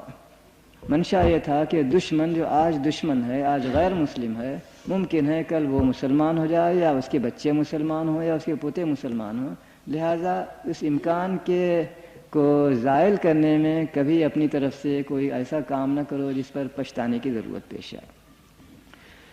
ایک طرف سلطنت کا یوں قیام عمل میں آنا، اور یوں اس کی توسیع ہونا، اور یوں اس کا فوجی نقطہ نظر سے فتوحات میں بہت ہی پرامن ذرائع سے حصہ لینا ایک پہلو ہے۔ دوسرا پہلو یا میرے آج کے لیکچر کا دوسرا حصہ نظم و نسق کے متعلق ہے۔ ہم یہ دیکھیں کہ نظم و نسق کے سلسلے میں رسول اکرم نے کیا اقدامات کیے اور ان کے کیا نتائج نکلے۔ جیسا ہم ابھی دیکھ چکے ہیں کہ مدینے میں کوئی مملکت پائی ہی نہ جاتی تھی، رسول اکرم نے پہلی دفعہ اس کو قائم فرمایا، لہذا آپ کو پرانے انتظامات وراثت میں بالکل نہیں ملے، وہاں کوئی چیز تھی ہی نہیں، نہ کوئی وزارت تھی، نہ کوئی خزانہ تھا، نہ کوئی فوج تھی، کوئی بھی چیز وہاں نہیں تھی۔ ہر چیز رسول اللہ کو خود ہی نقطہ صفر سے پیدا کرنا اور ترقی دینا تھا۔ اس زمانے میں ہمیں اتنے دفتر اور اتنی وزارتیں نہیں ملیں گی جو آج مثلاً 20ویں صدی میں ہم اپنے آس پاس دیکھتے ہیں۔ ایک بہت ہی چھوٹی چیز، آج کل آپ کو سڑکیں بنانے کی ضرورت ہوتی ہے۔ عرب میں کوئی سڑکیں نہیں تھیں، خودرو سڑکیں تھیں، لوگ گزرتے تھے اور وہی ان کا راستہ ہوتا تھا، اس لیے سڑک کو بنانے، سڑک کی ریپیریشن کرنے وغیرہ کی کوئی ضرورت تھی ہی نہیں، لہذا اس کے لیے کوئی نہ ناظم تھا، نہ کوئی ڈائریکٹر تھا، نہ کوئی انجینئر تھے۔ البتہ اس کے باوجود بھی خود اس چیز میں بھی ہمیں رسول اکرم کے بعد اشارے ملتے ہیں جو اربینزم کے سلسلے میں کارآمد ہیں۔ حضور نے فرمایا ہے کہ شہر کے اندر تم گلیوں کو اتنا چوڑا رکھو، ادھر کے مکان ادھر کے مکان کے درمیان جو راستہ ہوگا اس کی وسعت اتنی ہو کہ 2 لدے ہوئے اونٹ آ اور جا سکیں، گویا 2 موٹریں گزر سکیں آسانی کے ساتھ آج کل کے الفاظ میں، جس سے اندازہ ہوتا ہے کہ رسول اکرم کی قانون سازی صرف دینی معاملات کے لیے نہیں تھی، ساری چیزوں کے لیے تھی، جس میں اربینزم بھی شامل ہے، اور تفصیلوں میں نہیں جاؤں گا وقت کی کمی کے باعث۔ سب سے پہلا انتظام تو میں نہیں کہتا، بہرحال اہم ترین انتظامات میں سے ایک انتظام سیکرٹریٹ کا میں کہہ سکتا ہوں، یعنی چند افسر ہوں جن کے سپرد لکھنے پڑھنے کا کام ہو۔ چنانچہ مسعودی نے اور دیگر مؤلفوں نے بتایا ہے کہ رسول اللہ کے کاتبوں کے فرائض مختلف تھے۔ چند لوگ نازل ہونے والی وحی کو لکھا کرتے تھے، چند لوگ زکوٰۃ کے اندراجات کرتے، کتنی رقم کس سے وصول ہوئی، کس پر خرچ کی گئی، اس کے لیے ایک الگ انتظام تھا۔ جنگوں میں جو مال غنیمت حاصل ہوتا اس کو اسلام نے زمانہ جاہلیت کے نظام پر باقی نہیں رکھا کہ جس سپاہی نے جو مال لوٹا ہے وہ اسی کو مل جائے، بلکہ یہ کہا کہ سارے مال غنیمت کو یکجا کیا جائے اور سارے سپاہیوں کو اس میں برابر کا حصہ دلایا جائے۔ تو ضرورت تھی کہ سارے مال غنیمت کو لکھا جائے اور پھر جب وہ تقسیم ہو تو اسی اساس پر، اس کے لیے بھی خصوصی کاتب تھے، اور اسی طرح کوئی 10-12 چیزوں کی تفصیل دی گئی ہے کہ ان کے لیے الگ الگ کاتب پائے جاتے تھے۔ ایک اور چیز جس کا تعلق فوجی نظام سے ہے اور ساتھ ہی مالی نظام سے ہے، اس کا بھی میں ذکر کرتے چلوں، اور اس پر آپ کو حیرت بھی ہوگی۔ عام طور سے مشہور ہے کہ حضرت عمر کے زمانے میں دیوان قائم ہوا، اور اس دیوان کا منشا یہ کہا جاتا ہے کہ سرکاری خزانے سے سپاہیوں کو پینشن دی جاتی تھی اس شرط پر کہ وہ 24 گھنٹے اس غرض کے لیے تیار رہیں کہ جب حکومت انہیں بلائے گھر بار اور کاروبار چھوڑ کر فوج میں شامل ہو جائیں اور فوجی مہم پر روانہ ہو جائیں۔ یہ حضرت عمر کی طرف منسوب ہے، اور اس کے لیے حضرت عمر نے جو دیوان قائم کیا تھا اس کی بہت سی تفصیلیں ہمیں ملتی ہیں، لیکن حیرت اس بات پر ہوتی ہے کہ اس کا آغاز عہد نبوی میں ہوتا ہے۔ چنانچہ شرح السیر الکبیر نامی جو کتاب ہے، جس کے مؤلف تو ہیں امام محمد، امام ابو حنیفہ کے شاگرد، اور جس کی شرح امام سرخسی نے جو 5ویں صدی ہجری کے مشہور حنفی مؤلف ہیں انہوں نے لکھی ہے، اس میں ایک جگہ بتایا ہے کہ ان کاتبوں میں ایک عہدہ اس غرض کے لیے بھی تھا کہ ان لوگوں کی فہرست تیار کریں جو نہ صرف جنگ کے قابل ہیں یعنی بالغ ہیں، ہتھیار اٹھا سکتے ہیں، بلکہ اس پر آمادہ بھی ہیں کہ جب انہیں بلایا جائے وہ کاروبار کو چھوڑ کر، گھر بار خاندان کو چھوڑ کر فوراً روانہ ہونے کے لیے تیار ہوں۔ تو ایسے لوگوں کو حکومت کی طرف سے، رسول اللہ کی طرف سے ایک مستقل روزینہ پینشن ملا کرتی تھی۔ تو یہ ایک غیر معمولی چیز ہے جو حضرت عمر کے دیوان کا آغاز ہے۔ حضرت عمر نے کوئی نئی چیز نہیں کی، بلکہ رسول اللہ ہی کے قائم کردہ نظام میں مزید ترقی دی۔ ان کے زمانے میں حکومت کی آمدنی بہت زیادہ ہو گئی، تو ان کے پینشن بھی بہت زیادہ ہونے لگے، حتیٰ کہ حضرت عمر یہ پینشن غیر مسلموں کو بھی دیا کرتے تھے اور مسلمانوں کو بھی دیا کرتے تھے، جس کی ہمیں تفصیل ملتی ہے۔ غرض دیوان یا سیکرٹریٹ ایک ایسا انتظام تھا جو رسول اللہ نے خود فرمایا۔ شاید اس سے بھی پہلے مجھے یہ ذکر کرنا چاہیے تھا کہ نماز کے لیے ایک مؤذن کی ضرورت تھی، یہ بھی رسول اللہ نے مقرر کیا تھا۔ ہر چیز والنٹری بیسس پر ہوتی تھی اور جیسے جیسے ضرورت پیش آتی تھی اس کا انتظام ہوتا تھا۔ چنانچہ لکھا ہے کہ شروع میں اذان نہیں پائی جاتی تھی، پھر لوگوں کو ضرورت پیش آئی کہ کس وقت رسول اللہ نماز پڑھا رہے ہیں اس کی اطلاع ہو، تاکہ ہم عین اس وقت پر آئیں، یہ نہیں کہ سارا دن مسجد میں رہیں۔ تو بحث مشاورے کے بعد یہ چیز طے ہوئی کہ اذان دی جائے۔ تو رسول اللہ نے حضرت بلال حبشی کو نامزد کیا، غالباً اس لیے کہ ان کی آواز بہت ہی بڑی تھی اور آواز میں لوج بھی تھا، بہت ہی میٹھی اذان دیتے تھے، اور انہیں صراحت سے بیان کیا ہے خود رسول اللہ نے سکھایا کہ کس طرح اذان دو، کس لفظ کو لمبا کرو، کس لفظ کو مختصر کرو۔ یہ چیزیں موسیقی کی رسول اللہ نے ہی انہیں سکھائی تھی۔ تو اسی طرح ایک اور مؤذن بھی مقرر کیا گیا تاکہ ایک ہی آدمی پر سارا بار نہ رہے، اور یہ 2 آدمی باری باری سے اپنے فرائض انجام دیتے تھے۔ 5 وقتہ اذانیں ہوتی تھیں، اور انہی مؤذنوں کا ایک اور فضیلہ بھی نظر آتا ہے عید کی نماز کے سلسلے میں۔ لکھا ہے کہ رسول اللہ جب اپنے مکان سے عیدگاہ کو جاتے، کیونکہ مسجد نبوی ناکافی تھی سارے باشندوں کی نماز کے لیے، تو حضرت بلال ایک نیزہ سامنے لیے ہوئے رسول اللہ کے آگے آگے چلتے، وہ پائلٹ کار اسے چاہے کہہ لیجئے، اور اس طرح رسول اللہ جب اس مقام پر پہنچ جاتے تو پھر حضرت بلال اقامت کرتے اور پھر نماز ادا ہوتی۔ یہ اس طرح کی چیزیں مذہبی نظام کے سلسلے میں ہمیں ملتی ہیں۔ مسجد کے اندر، مسجد نبوی کے اندر صفائی کی ضرورت تھی۔ ایک حبشی مسلمان عورت والنٹریلی اپنی خدمات پیش کرتی ہے، وہ روزانہ مسجد میں جھاڑو دیتی، وہ مسجد میں قندیل لگائی گئی تھی اس میں چراغ جلاتی۔ اس طرح کے انتظامات کا بھی ہمیں پتہ چلتا ہے جو بالکل ابتدائی حالت میں تھے اور رفتہ رفتہ اس میں ترقی ہوتی گئی۔ ان نظامات میں سے ایک نظام فوج کا بھی ہے۔ دفاع کے لیے فوج کی ضرورت ہے۔ اسلامی حکومت کے پاس مال و دولت موجود نہیں تھا شروع میں۔ اس کا حل خدا حکیم نے یوں کر دیا کہ جہاد کو مسلمانوں کا ایک فریضہ قرار دیا گیا۔ ہر شخص پر واجب تھا کہ اسلام کی دفاع کے لیے اپنی جان اور اپنے مال کو قربان کرے۔ یہ نہیں کہ 100% مسلمان 100% جنگوں میں حصہ لیں، لیکن اگر حکمران خود ہی بتائے کہ ہمیں اتنے آدمیوں کی ضرورت ہے، تو ہر شخص کوشش کرے کہ اپنے آپ کو پیش کرے، اور رسول اکرم مثلا مطلوبہ مقدار کے لوگوں کو چن لیتے اور انہیں اپنی مہم پر روانہ کر دیتے تھے۔ اس سلسلے میں صفہ کا بھی ذکر کرنا چاہیے، جس کا تعلق تعلیم سے ہے مگر فوج سے بھی ہے۔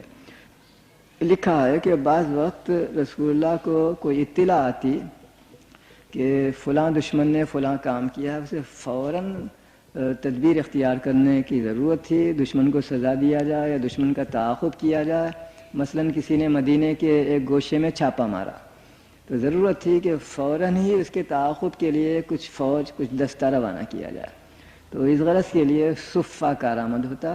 رسول اللہ اولاً صفہ کے جو مانیٹر صاحب ہوتے انہیں بلاتے اور کہتے کہ مجھے اتنے آدمیوں کی ضرورت ہے۔ وہ اندر جا کر اعلان کرتے کہ رسول اللہ کو ایک مہم کے لیے اتنے آدمیوں کی ضرورت ہے، کون والنٹریلی آگے آتا ہے۔ اس طرح ایک سیکنڈ کی نوٹس پر کہنا چاہیے کہ چھوٹی موٹی اگر فوج بھیجنی ہو تو اس کے لیے ایک طرح کی گارنیزن تھی، صفہ کا مقام، جہاں فوج کے لوگ سوتے تھے اور ان کو رات کے کسی وقت بھی بلایا جا سکتا تھا اور بھیجا جا سکتا تھا۔ لیکن اگر کوئی بڑی مہم بھیجنی ہوتی تو ظاہر ہے کہ اس کے لیے تیاریاں کرنی ہوتی ہیں۔ رسول اللہ مسجد میں کسی خطبے میں لوگوں سے کہتے، یا جمعے کے خطبے میں، یا کسی نماز کے بعد، یا غیر معمولی اجتماع کروا کر کہ اتنے آدمیوں کی ضرورت ہے اور لوگ اپنے آپ کو پیش کریں۔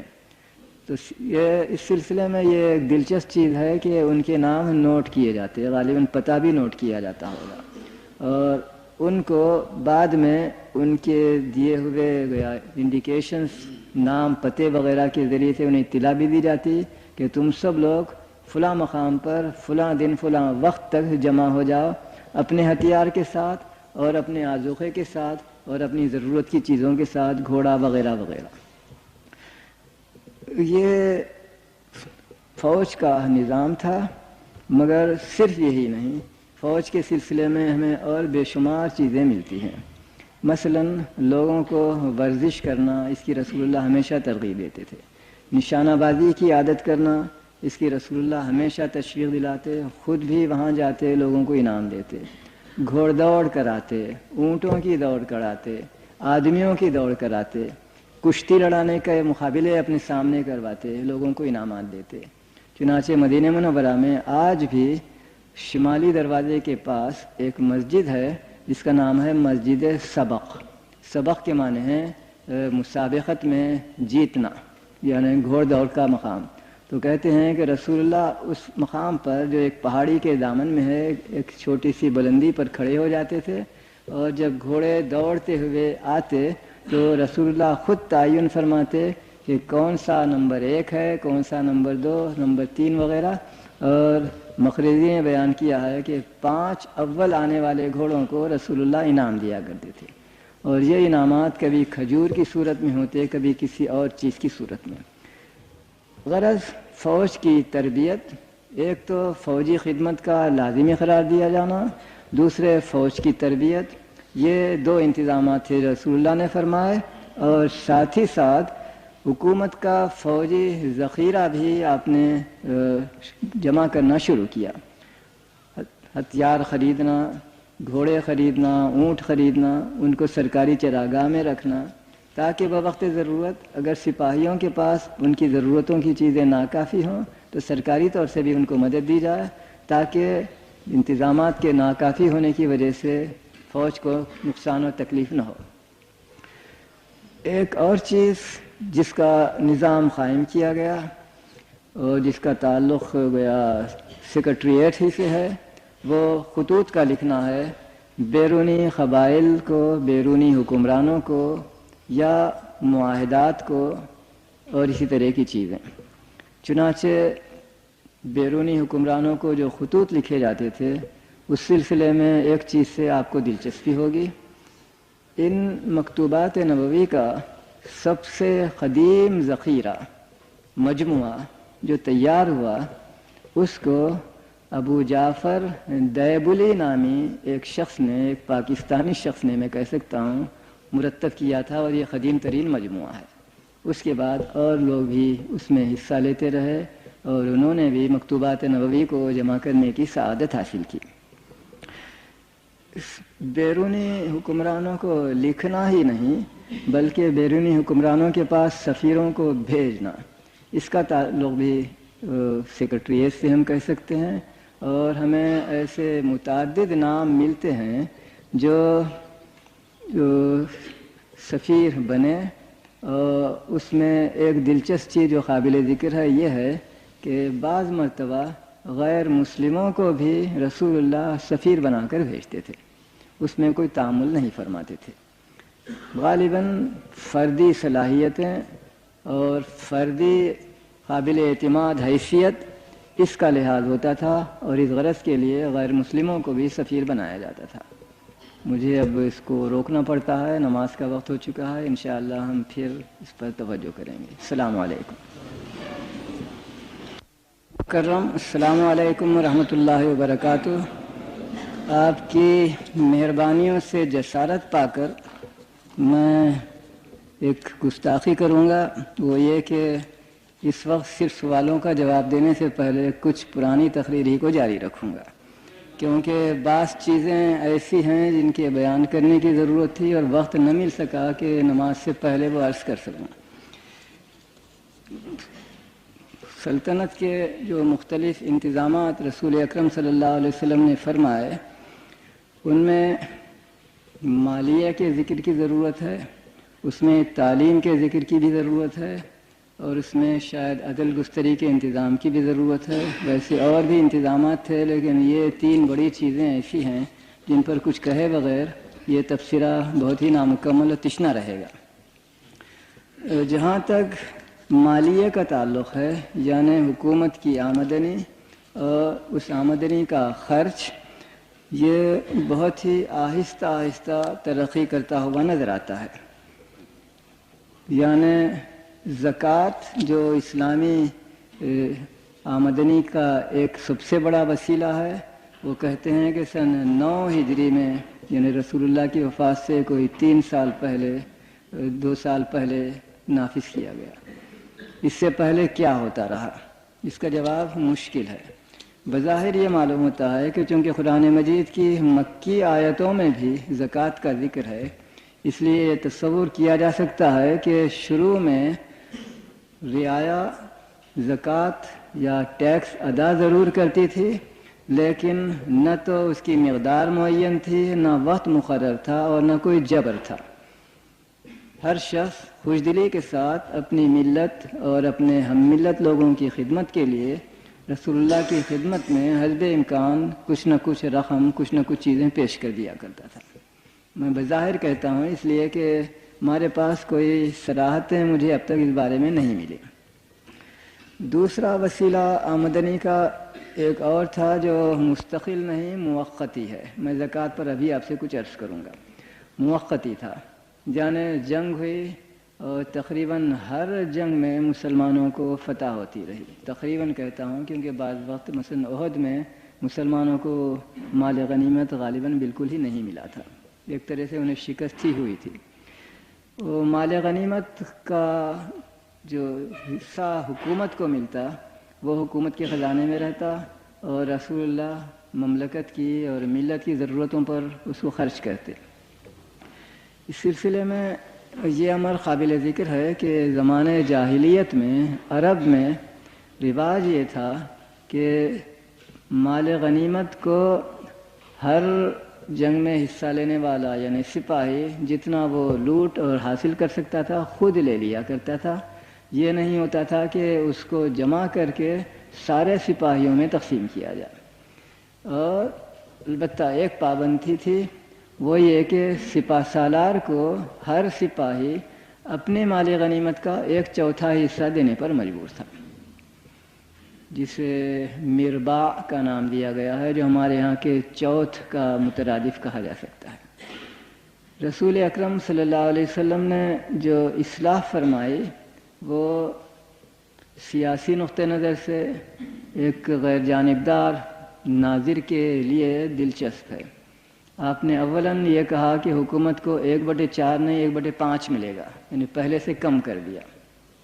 اس میں ایک ذیلی فائدہ یہ تھا کہ اگر غیر مسلم لوگ جنگ میں حصہ لینا چاہتے ہیں رضاکارانہ طور پر، تو اگر دشمن ہمارے دشمن کی فوج میں جا کر وہ شریک ہوں تو انہیں 1/4 حصہ دشمن کے سردار کو دینا پڑے گا۔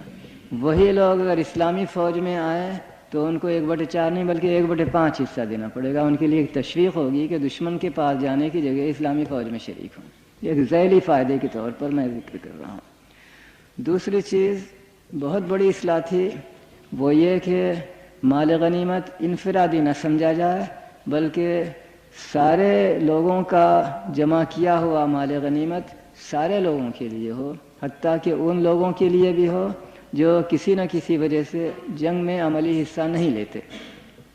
مثلا جنگ کے وقت ہمارے کیمپ کی حفاظت کی ضرورت ہے تاکہ دشمن وہاں کے سامان کو، وہاں کے جانوروں کو، وہاں کے عورتوں بچوں کو مثلا نقصان نہ پہنچائے، اور اس کیمپ کی حفاظت کے لیے چند سپاہیوں کو متعین کرنے کی ضرورت ہوتی ہے جو جنگ میں عملی حصہ نہیں لیتے۔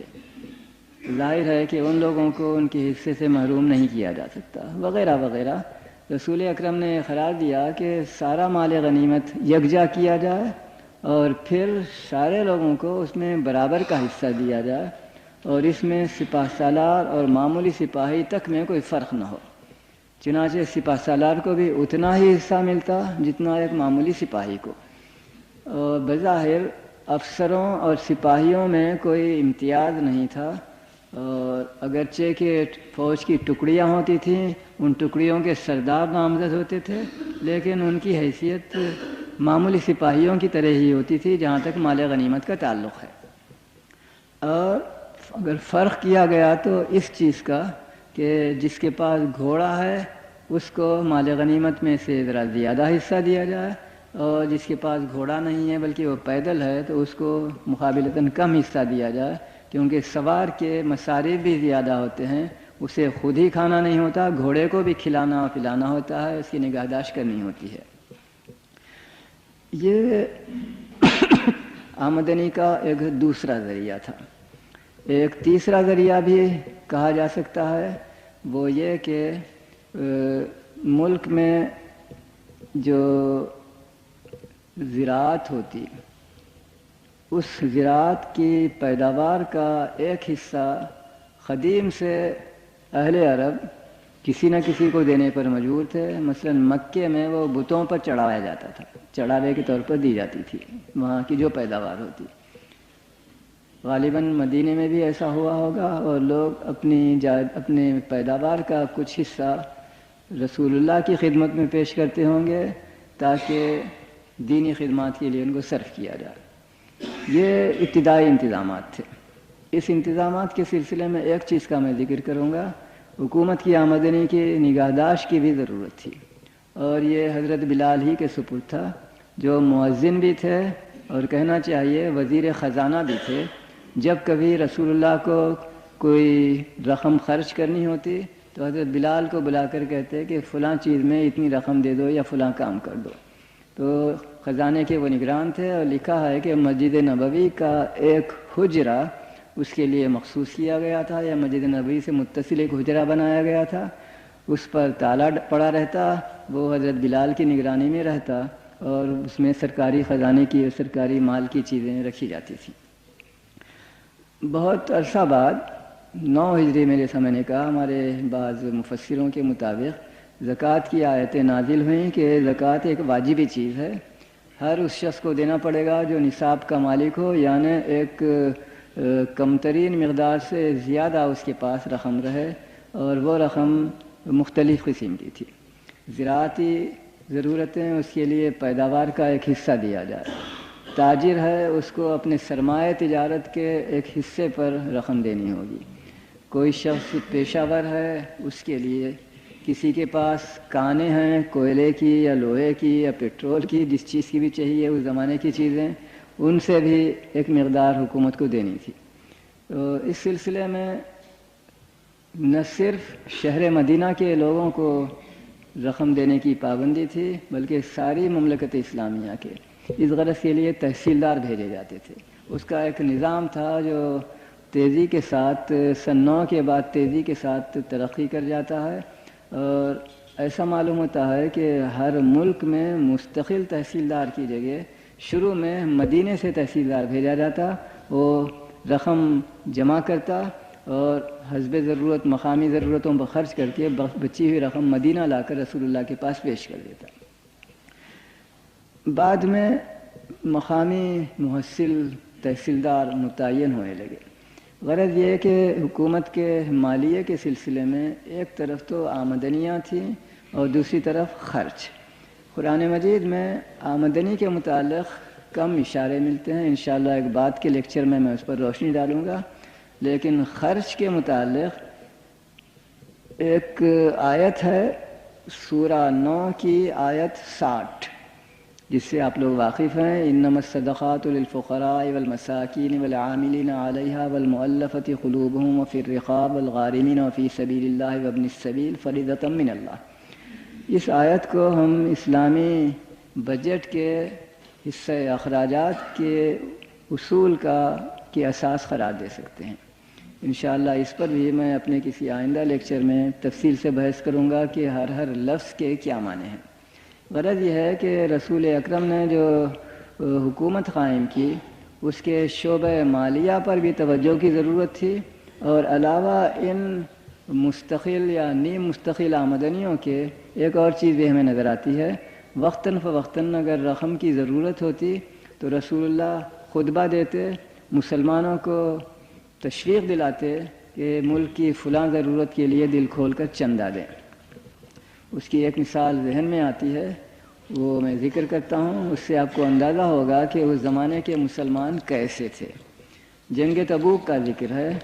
دنیا کی ایک سب سے بڑی سلطنتوں میں سے ایک سلطنت بیزنٹائن امپائر سے جنگ ہے، اور عرب کے بے خانمان بدویوں کو، مسلمانوں کو مقابلہ کرنا ہے، اور یہ مدینے سے دور 1 مہینے کی مسافت کے سفر کے بعد ان کی سرحد تک ہم پہنچ سکتے ہیں۔ وہاں جانا ہے، شدید گرمی کا زمانہ ہے، ٹرانسپورٹ کی ضرورت ہے، وغیرہ وغیرہ۔ تو اس وقت رسول اللہ نے لوگوں کو تشویق دلائی کہ اس خدمت میں دل کھول کر حصہ لو۔ انہوں نے حصہ لیا، اور جنگ کامیاب بھی رہی، لیکن جن لوگوں نے چندہ دیا ان کی 3 مثالیں میں آپ کو دیتا ہوں۔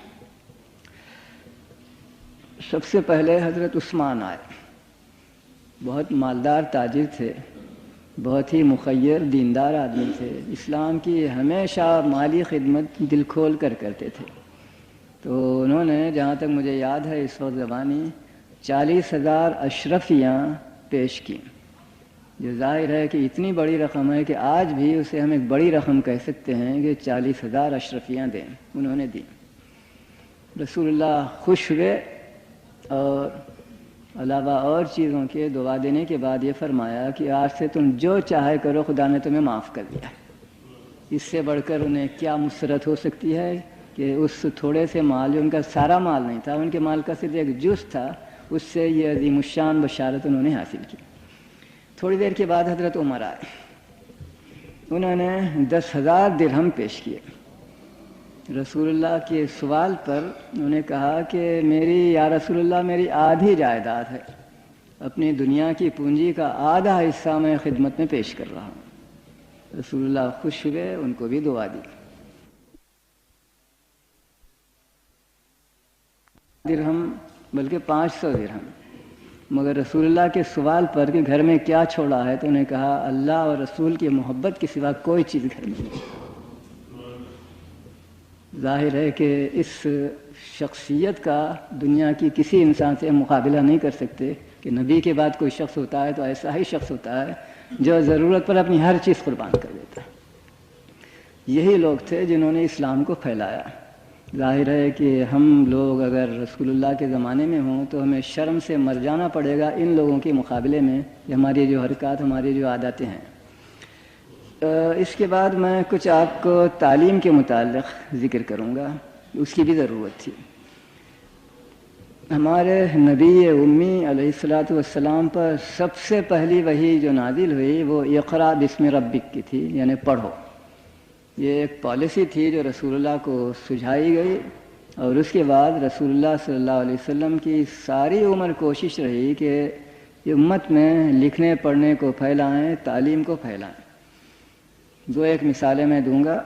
مدینہ منورہ پہنچے تو سب سے پہلا کام مسجد کا بنانا تھا، اور اس مسجد کے اندر ایک حصہ تعلیم کے لیے مخصوص تھا، صفہ۔ صفہ پلیٹ فارم کو کہتے ہیں۔ تو مسجد کے ایک حصے میں ذرا ایک ڈائس کے طور پر بلند پلیٹ فارم بنا دیا گیا تھا، جو دن کے وقت تعلیم گاہ کا کام دیتا اور رات کے وقت بے خانمان لوگوں کے لیے سونے کی جگہ بنتا۔ میری گستاخی معاف، میں کہوں گا کہ یہ پہلی ریسیڈینشل یونیورسٹی تھی جو رسول اللہ نے قائم فرمائی پہلے ہی دن سے۔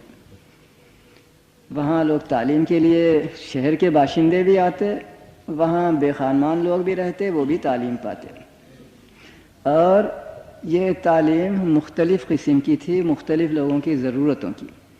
جو لوگ بالکل ہی ان پڑھ تھے ان کو لکھنا پڑھنا سکھایا جائے، اس کا بھی وہاں انتظام تھا۔ جو لوگ لکھنا پڑھنا جانتے تھے ان کو، کسی کو مثلاً قرآن حفظ کرنے کی تعلیم دی جاتی، کسی کو قرآن پڑھ کر اس کے معنی سمجھائے جاتے، تفسیر کی تعلیم ہوتی، کسی کو کچھ کسی کو کچھ۔ اور بعض بڑی اثر انداز مثالیں بھی ہمیں ملتی ہیں۔ ایک صاحب کو اس بات پر مامور کیا گیا کہ وہ لوگوں کو لکھنا سکھائیں، چونکہ وہ بہت خوش خط تھے، یہ لفظ استعمال ہوا ہے۔ ایک اور صاحب کو قرآن کی تعلیم پر مامور کیا گیا۔ ایک دن وہ آ کر کہنے لگے، یا رسول اللہ، میں نے ایک شخص کو قرآن کی تعلیم دی اور اس نے اظہار شکر گزاری کے طور پر مجھے ایک کمان دی ہے تاکہ اللہ کی راہ میں اس سے جہاد کروں، کیا میں اسے لے سکتا ہوں؟ تو رسول اللہ نے فرمایا کہ یہ آگ کی کمان ہے، نہ لو۔ چنانچہ وہ دوڑے ہوئے گئے، اسے اپنے شاگرد کو واپس کر دیا۔ حالانکہ صراحت سے انہوں نے اصرار کے ساتھ کہا کہ یہ میری ذات کے لیے درکار نہیں ہے، میرا شاگرد چاہتا ہے کہ اس سے جہاد فی سبیل اللہ کیا جائے، مگر رسول اللہ نے کہا اس میں ایک شائبہ ہے کہ تم تعلیم کا معاوضہ لینا چاہتے ہو۔ ابتداً ہر چیز رضاکارانہ اساس پر تھی۔ ممکن ہے بعد کے زمانے میں جب حکومت نے اساتذہ معمور کیے، مدینے میں بھی، مدینے کے باہر مقامات پر بھی، ممکن ہے کہ انہیں حکومت کی طرف سے تنخواہیں دی گئی ہوں، مگر شاگردوں سے لینے کی ممانعت کی گئی ہے۔ تعلیم کے سلسلے میں بھی شاید کسی اور دن مجھے کچھ بیان کرنا پڑے گا۔ ایک مثال دیتا ہوں۔ حضرت معاذ بن جبل ہیں یا عمرو بن حزم، ان دونوں میں سے کسی ایک کو یمن میں انسپیکٹر جنرل آف ایجوکیشن کے طور پر بھیجا جاتا ہے۔ ان کا فریضہ طبری نے لکھا ہے، کانا یتنقل من عمالۃ عامل الی عمالۃ۔ ایک گاؤں سے دوسرے گاؤں میں ایک کمشنر یا ایک عہدیدار کے علاقے کے بعد دوسرے کے عہدیدار کے علاقے میں جائیں اور وہاں تعلیم کا بندوبست اور انتظام کریں۔ جب یمن کے متعلق یہ صراحت ملتی ہے تو کوئی تعجب نہیں کہ اور صوبوں میں بھی ایسا ہی انتظام کیا گیا ہوگا، اور اسی اساس پر ہوا ہوگا کہ مقامی مدرس بھی مامور ہوں اور صدر مدرس اور مدرسوں کا ناظر وغیرہ اس طرح کے عہدے مامور کیے گئے ہوں، تاکہ حکومت کی نگرانی بھی رہے تعلیم پر، اچھے اساتذہ بھی مامور کیے جائیں، ان کی طرف سے اگر کوئی نامناسب چیزیں ظہور میں آتی ہیں تو اس کا سدباب اور اس کی اصلاح وغیرہ کی جا سکے۔ کچھ الفاظ اب عدلیہ کے متعلق بھی میں بیان کروں گا، اس کی بھی ضرورت پیش آئی تھی، اس کا بھی رسول اللہ نے بندوبست کیا۔ بالکل ابتدا میں مسلمانوں کی تقریباً ساری آبادی شہر مدینہ میں تھی، ان کی تعداد چند سو سے زیادہ بھی نہیں تھی، ان میں جھگڑے بھی نہیں تھے، مسلمانوں میں جھگڑوں کا سوال نہیں ہونا چاہیے۔ وقتاً فوقتاً کبھی کوئی سوال ہوتا، فتویٰ پوچھا جاتا کہ اس بارے میں کیا کرنا چاہیے، یا کبھی کوئی جھگڑا انسانی فطرت کے باعث ہو جاتا تو لوگ یا تو اپنے قبیلے کے سردار سے رجوع ہوتے یا رسول اللہ کے پاس، اور فی الفور وہ مقدمہ شاید ایک ہی دن میں طے ہو کر فیصلہ نافذ بھی ہو جاتا۔ کوئی فیس نہیں لی جاتی، اور کوئی دشواری بھی نہیں ہوتی. ہر شخص کو اجازت تھی کہ اعلیٰ ترین افسر عدالت حکمران ملک رسول اللہ کی خدمت میں حاضر ہوں، اپنی شکایت پیش کریں اور فیصلہ پالیں. رفتہ رفتہ جب سلطنت کی توسیع ہوئی تو مختلف مقاموں پر بھی عدلی انتظامات کی ضرورت پیش آئی. اس سلسلے میں ایک دلچسپ چیز یہ دیکھنے میں آئی کہ جب یمن کے علاقے نجران کے عیسائی مدینہ منورہ آئے اور انہوں نے اسلام قبول کرنے سے تو انکار کیا، لیکن اسلامی مملکت کے ماتحت بن کر رہنے کو قبول کر لیا اور کچھ شرطیں بھی کیں. ہمارے گرجا برقرار رہیں گے، ہمارے گرجاؤں کے سردار کو ہم ہی متعین کریں گے، تم نہ کرو گے وغیرہ، کچھ اس طرح کی تفصیلیں ہیں. آخر میں انہوں نے کہا کہ اے محمد صلی اللہ علیہ وسلم، ہمیں ایک حاکم عدالت کی ضرورت ہے، تم کسی اچھے مسلمان کو بھیجو ہمارے پاس. غیر مسلم خود ہو کر مسلمان حاکم کی غیر جانبداری پر اعتماد کرتے ہوئے حاکم ملک سے رسول اکرم سے درخواست کرتے ہیں کہ انہیں ایک مسلمان جج مہیا کیا جائے. چنانچہ رسول اللہ حضرت ابو عبیدہ ابن الجراح کو روانہ کرتے ہیں کہ وہ امین و ہادی الامہ، وہ قابل اعتماد شخص ہیں مسلمانوں کے اندر، اور وہ اپنے فرائض کو وہاں اس خوبی سے انجام دیتے ہیں کہ ملک میں جلدی ہی اسلام بھی پھیلنے لگا، بہت سے عیسائی مسلمان بھی ہوتے گئے. اسی طرح مختلف مقامات کے قاضیوں کو مختلف ہدایتیں بھی دی جاتی رہیں. مثلا ایک مرتبہ حضرت علی کو ایک جگہ کا قاضی بنا کر بھیجا گیا. وہ بہت نوجوان تھے، جس وقت اسلام لائے ہیں ان کی عمر 10 سال کی بھی نہیں تھی. مکہ معظمہ میں مدینہ میں پہنچے تو عمر ذرا بڑی ضرور ہو گئی تھی، لیکن بہت نوجوان مسلمان تھے. جب انہیں قاضی نامزد کیا گیا تو وہ کہتے ہیں یا رسول اللہ، میں نے کبھی کام کیا نہیں، میں کیسے کروں؟ گھبرائے، ہچکچائے. تو رسول اللہ نے ان سے کہا ایک بنیادی اصول میں تمہیں بتاتا ہوں. کوئی شخص تمہارے پاس آئے، کوئی شکایت پیش کرے، کوئی نالش کرے، تو اس کی بات پر اپنے آپ کو مبنی کر کے فیصلہ نہ کرو جب تک کہ مدعا علیہ فریق ثانی کو بھی بلا کر اس کا بیان نہ سن لو. کہ دونوں کے بیانات کی روشنی میں تم حفظ ثواب فیصلہ کر سکتے ہو. حضرت علی کہتے ہیں اس کے بعد سے میں ساری عمر عدالتی فیصلے طے کرتا رہا ہوں اور مجھے کبھی جھجک نہیں ہوئی، کیونکہ بنیادی اصول یہی تھا کہ دونوں آدمیوں کی باتیں سنو اور اس کی روشنی میں ایک صحیح نتیجے پر پہنچ سکو. یہ تمام آپ چاہیں کہہ لیجئے پریمیٹیو چیزیں تھیں، لیکن اسی طرح اسلامی مملکت کے مختلف محکموں، مختلف اداروں کا آغاز ہوا تھا. تعلیم کا بھی انتظام ہوا، فوج کا بھی انتظام ہوا، مالیے کا بھی انتظام ہوا، سرکاری سیکرٹریٹ کا بھی انتظام ہوا، سفارتوں کے بھیجنے، سفارتوں کے قبول کرنے. غرض یہ کہ جن جن چیزوں کی اس وقت ضرورت تھی ان میں سے ہر ایک کا حسب ضرورت انتظام کیا جاتا تھا. اور اس میں بعد کے زمانے میں ہمیں اگر ترقیاں نظر آتی ہیں تو عہد نبوی کے انتظامات ہی کی ترقی یافتہ صورت تھی. یہ مختصر سی چیزیں تھیں جو میں نے آپ سے نظم و نسق کے متعلق بیان کی، اور میں سمجھتا ہوں کہ آج اس پر میں اکتفا کر سکتا ہوں. اب میں ان چند سوالات پر توجہ کروں گا جو پیش کیے گئے ہیں. ان میں سے پہلا سوال یہ ہے، آپ نے کہا بیت المعمور سے اگر ایک پتھر پھینکیں تو کعبے کی چھت پر گرے گا. جدید علم کی روشنی میں زمین متحرک ہے، اس لحاظ سے کعبے کا مقام بیت المعمور کے لحاظ سے ریلیٹیولی تبدیل ہوتا رہے گا. وضاحت فرمائیں. غالباً آپ میرے اشارے کے چند الفاظ پر توجہ نہیں کی.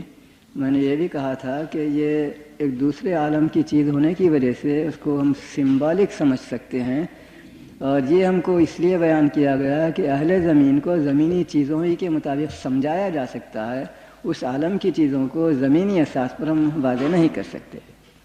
دوسری چیز، میں مذاقاً آپ سے پوچھوں گا کہ اگر زمین متحرک ہے تو آپ کیوں فرض کرتے ہیں کہ آسمان متحرک نہ ہو؟ اگر آسمان بھی بالکل اسی طرح گردش کرتا ہے تو اس کی جگہ میں کبھی فرق نہیں ہوگا. بہرحال اس کے متعلق میں سوائے اس کے کچھ کہنا نہیں چاہتا کہ حدیث شریف میں اس کا ذکر آیا ہے، اس کو اگر رمز کے طور پر، سمبالک طور پر لیں تو اس سے ہم استفادہ کر سکتے ہیں اور آج کے علم کی روشنی میں آپ سوال کریں تو ممکن ہے کل کا علم کوئی اور چیز ہو جائے، اس لیے ہمارے ریلیٹو علم جو ہیں ان کی اساس پر ان روحانی اور عالم بالا کی چیزوں کو جانچنا نہیں چاہیے۔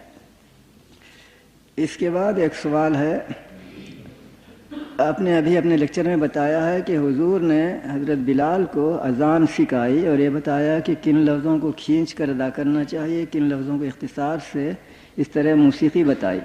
اس بیان کی روشنی میں براہ کرم وضاحت کریں کہ موسیقی کی اسلام میں کس حد تک گنجائش ہے۔ اسی نہیں اور بہت سی چیزوں سے معلوم ہوتا ہے کہ موسیقی ممانعت بالکل نہیں ہے۔ ممانعت اگر ہوگی تو مثلا نماز کے بعد بھی ہم موسیقی کو جاری رکھیں، مثلا اس کا منشا ایسی دل بہلائی ہو جو اخلاقی نقطہ نظر سے برا سمجھا جائے، ورنہ کچھ مثالیں میں آپ کو دیتا ہوں۔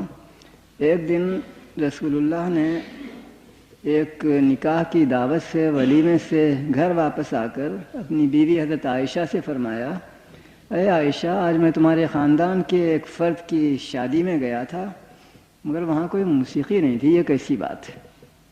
یعنی رسول اللہ فرماتے ہیں کہ نکاح کے سلسلے میں موسیقی کی ضرورت ہے۔ ایک اور مثال دیتا ہوں،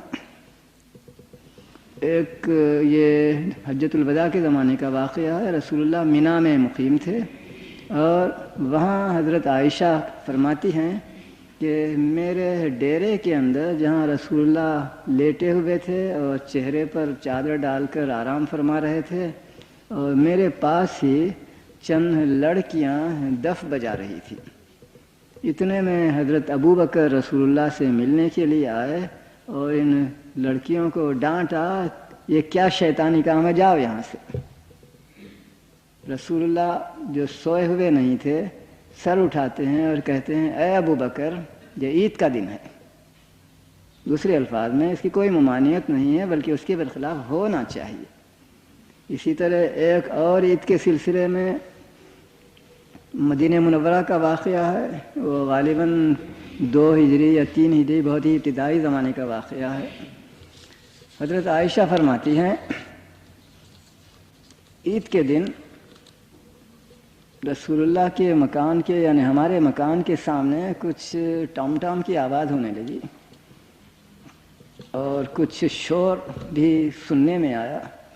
رسول اللہ اٹھے، دیکھا کہ کیا ہے، اس کے بعد مجھے بھی بلایا اور مجھے اپنے پیچھے کھڑا کیا۔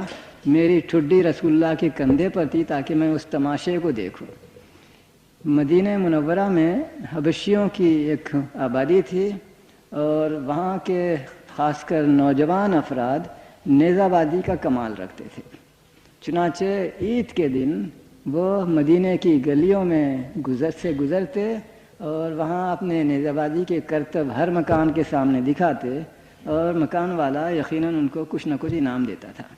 اس سے روکا نہیں گیا بلکہ اپنی بیوی حضرت عائشہ کو دکھانے کے لیے بھی بلاتے ہیں اور تھوڑی دیر کے بعد پوچھا، عائشہ بس نہیں ابھی اور دیکھوں گی، ٹھہری رہیں۔ بالآخر حضرت عائشہ کہتے ہیں جب میں خود ہی تھک گئی تو جب میں اندر چلی گئی اور رسول اللہ نے اس کو ختم کیا۔ ان حبشی بچوں کے سلسلے میں ایک چھوٹی سی چیز یاد آتی ہے، وہ بھی عرض کیے دیتا ہوں۔ جب رسول اللہ ہجرت کر کے مدینہ پہنچے اور لوگ قباء میں آپ کا انتظار کرتے رہے، اس سلسلے میں ایک چھوٹی سی روایت ملتی ہے کہ مدینہ کی ساری آبادی مسلمانوں ہی کی نہیں غیر مسلموں کی بھی اپنی مہمان نوازی کے اظہار کے لیے اس استقبال میں حصہ لیتی رہی، اور یہ حبشی بچے بھی اس دن دوڑے ہوئے آئے اور اپنے نیزہ بازی کے کرتب رسول اللہ کے سامنے دکھائے۔ اس سے ان کی فراغ دلی، وسیع القلبی اور مہمان نوازی کا مظاہرہ ہوتا ہے۔ چنانچہ رسول اللہ بھی ان لوگوں کی تعریف قلبی کیا کرتے تھے اور ان سے محبت سے پیش آتے اور ان کی غالباً کچھ مالی امداد وغیرہ بھی کیا کرتے تھے۔ اسی طرح موسیقی کے سلسلے میں آپ ایک اور چیز کو بھی نہ بھلائیے، قرآن مجید کی تلاوت بھی ایک موسیقی ہی کی شاخ ہے۔ اس پر رسول اللہ کے احکام ہیں کہ قرآن کو معمولی نثر عبادت کے لیے نہ پڑھو، اچھے آواز کے ساتھ پڑھو۔ اور یہ بھی ہے کہ خدا نے کسی غنا، کسی گانے کی اجازت اتنی نہیں دی ہے جتنے قرآن کو گانے یعنی قرآن کی اچھی آواز سے تلاوت کرنے کے لیے اس نے اجازت دی ہے۔ ایک دوسری حدیث کے الفاظ ہیں، خدا کسی گانے کی آواز پر اتنا کان نہیں دھرتا جتنا قرآن مجید کی اچھی آواز کے ساتھ تلاوت کرنے پر اپنے کان کو لگاتا ہے۔ تو غرض یہ ہے کہ موسیقی کی کوئی اصولی ممانعت نہیں ہے اگر موسیقی کا مقصد اچھا ہو اور اس سے ہمارے مذہبی عبادات میں کوئی حرج واقع نہ ہوتا ہو۔ اگر آپ کو مزید تفصیلوں کی ضرورت ہو تو امام غزالی کی کتاب احیاء العلوم کو دیکھیے، اس میں پورے باب کا باب اسی موضوع پر ہے اور وہ تفصیل سے بتاتے ہیں کہ اسلام میں موسیقی کی اور گانے کی کیا حیثیت ہے۔ آخری سوال ہے، آپ نے جس سلطنت کے وجود کا تذکرہ کیا ہے اور اس کے لیے بے شمار شعبے گنوائے ہیں، ان کے نظم و نسق کے چلانے کے ذرائع آمدنی کیا تھے، جبکہ اس وقت کا عرب معاشرہ نہ زرعی تھا نہ صنعی، محض تجارت سے 30 لاکھ کلومیٹر سلطنت کیسے چلتی تھی؟ میں آپ سے جو چیز اس نماز کے بعد کے لیکچر میں بیان کی ہے اس سے اس کا جواب آپ کو مل گیا ہوگا کہ کس طرح ابتداً رضاکارانہ رقمیں رسول اللہ کو ملتی تھیں اور کس طرح بعد میں زکوٰۃ کو فرض کیا گیا اور کس طرح بعد میں مالی نظام ترقی کرتا گیا، اور اس کے لیے انشاءاللہ ایک بعد کے دن ایک معینہ لیکچر ہی مخصوص ہے حکومت کا مالیہ۔ یہ چند چیزیں تھیں جو میرے ذہن میں آئیں اور میں آپ کا شکر گزار ہوں کہ آپ نے زحمت فرمائی اس لیکچر کے لیے۔ السلام علیکم ورحمۃ اللہ وبرکاتہ۔ کوئی اور سوال ہے؟ ایک سیکنڈ اور انتظار۔ یہ سوال یہ ہے، حبشی بچوں کے نیزہ بازی کے کمالات میں موسیقی کا ذکر کبھی بھی نہیں آیا ہے۔ میں یہ کہہ رہا تھا کہ عید کے موقع پر موسیقی بھی ہوتی ہے اور دیگر کرتب بھی ہوتے ہیں۔ یہ موسیقی کی اجازت نہیں بلکہ کھیل کود کی بھی اجازت ہوتی ہے، یہ کہنا تھا میرا منشا۔ مرحوم کی خلخانی اور چہلم سے متعلق آپ کا کیا نظریہ ہے؟ کیا یہ شرعی قانون ہے جبکہ حضور اور خلفائے راشدین سے متعلق اس رسم سے کوئی آگاہی نہیں ہے؟ میں عرض کروں گا کہ اگر تیسرے دن میت مرنے کے تیسرے دن، پھر 10ویں دن، پھر 40ویں دن، پھر ہر سال اگر ہم کچھ کام کرتے ہیں اور وہ کام یہ ہوتا ہے کہ قرآن مجید کی تلاوت کریں اور اس کا ثواب مرحوم متوفی شخص تک پہنچانے کی خدا سے دعا کریں تو اس میں کوئی امر مانے نہیں ہے۔ چاہے ہر روز کریں، چاہے سال میں ایک بار کریں، چاہے میت کی خاطر ابتداءً متعدد بار کریں، بعد میں سال میں ایک بار کریں، اس میں مجھے کوئی امر مانے نہیں معلوم ہوتا۔ اور میرے مرنے کے بعد اگر آپ بھی میرے لیے دعا کریں تو میں آپ کا ممنون ہی رہوں گا۔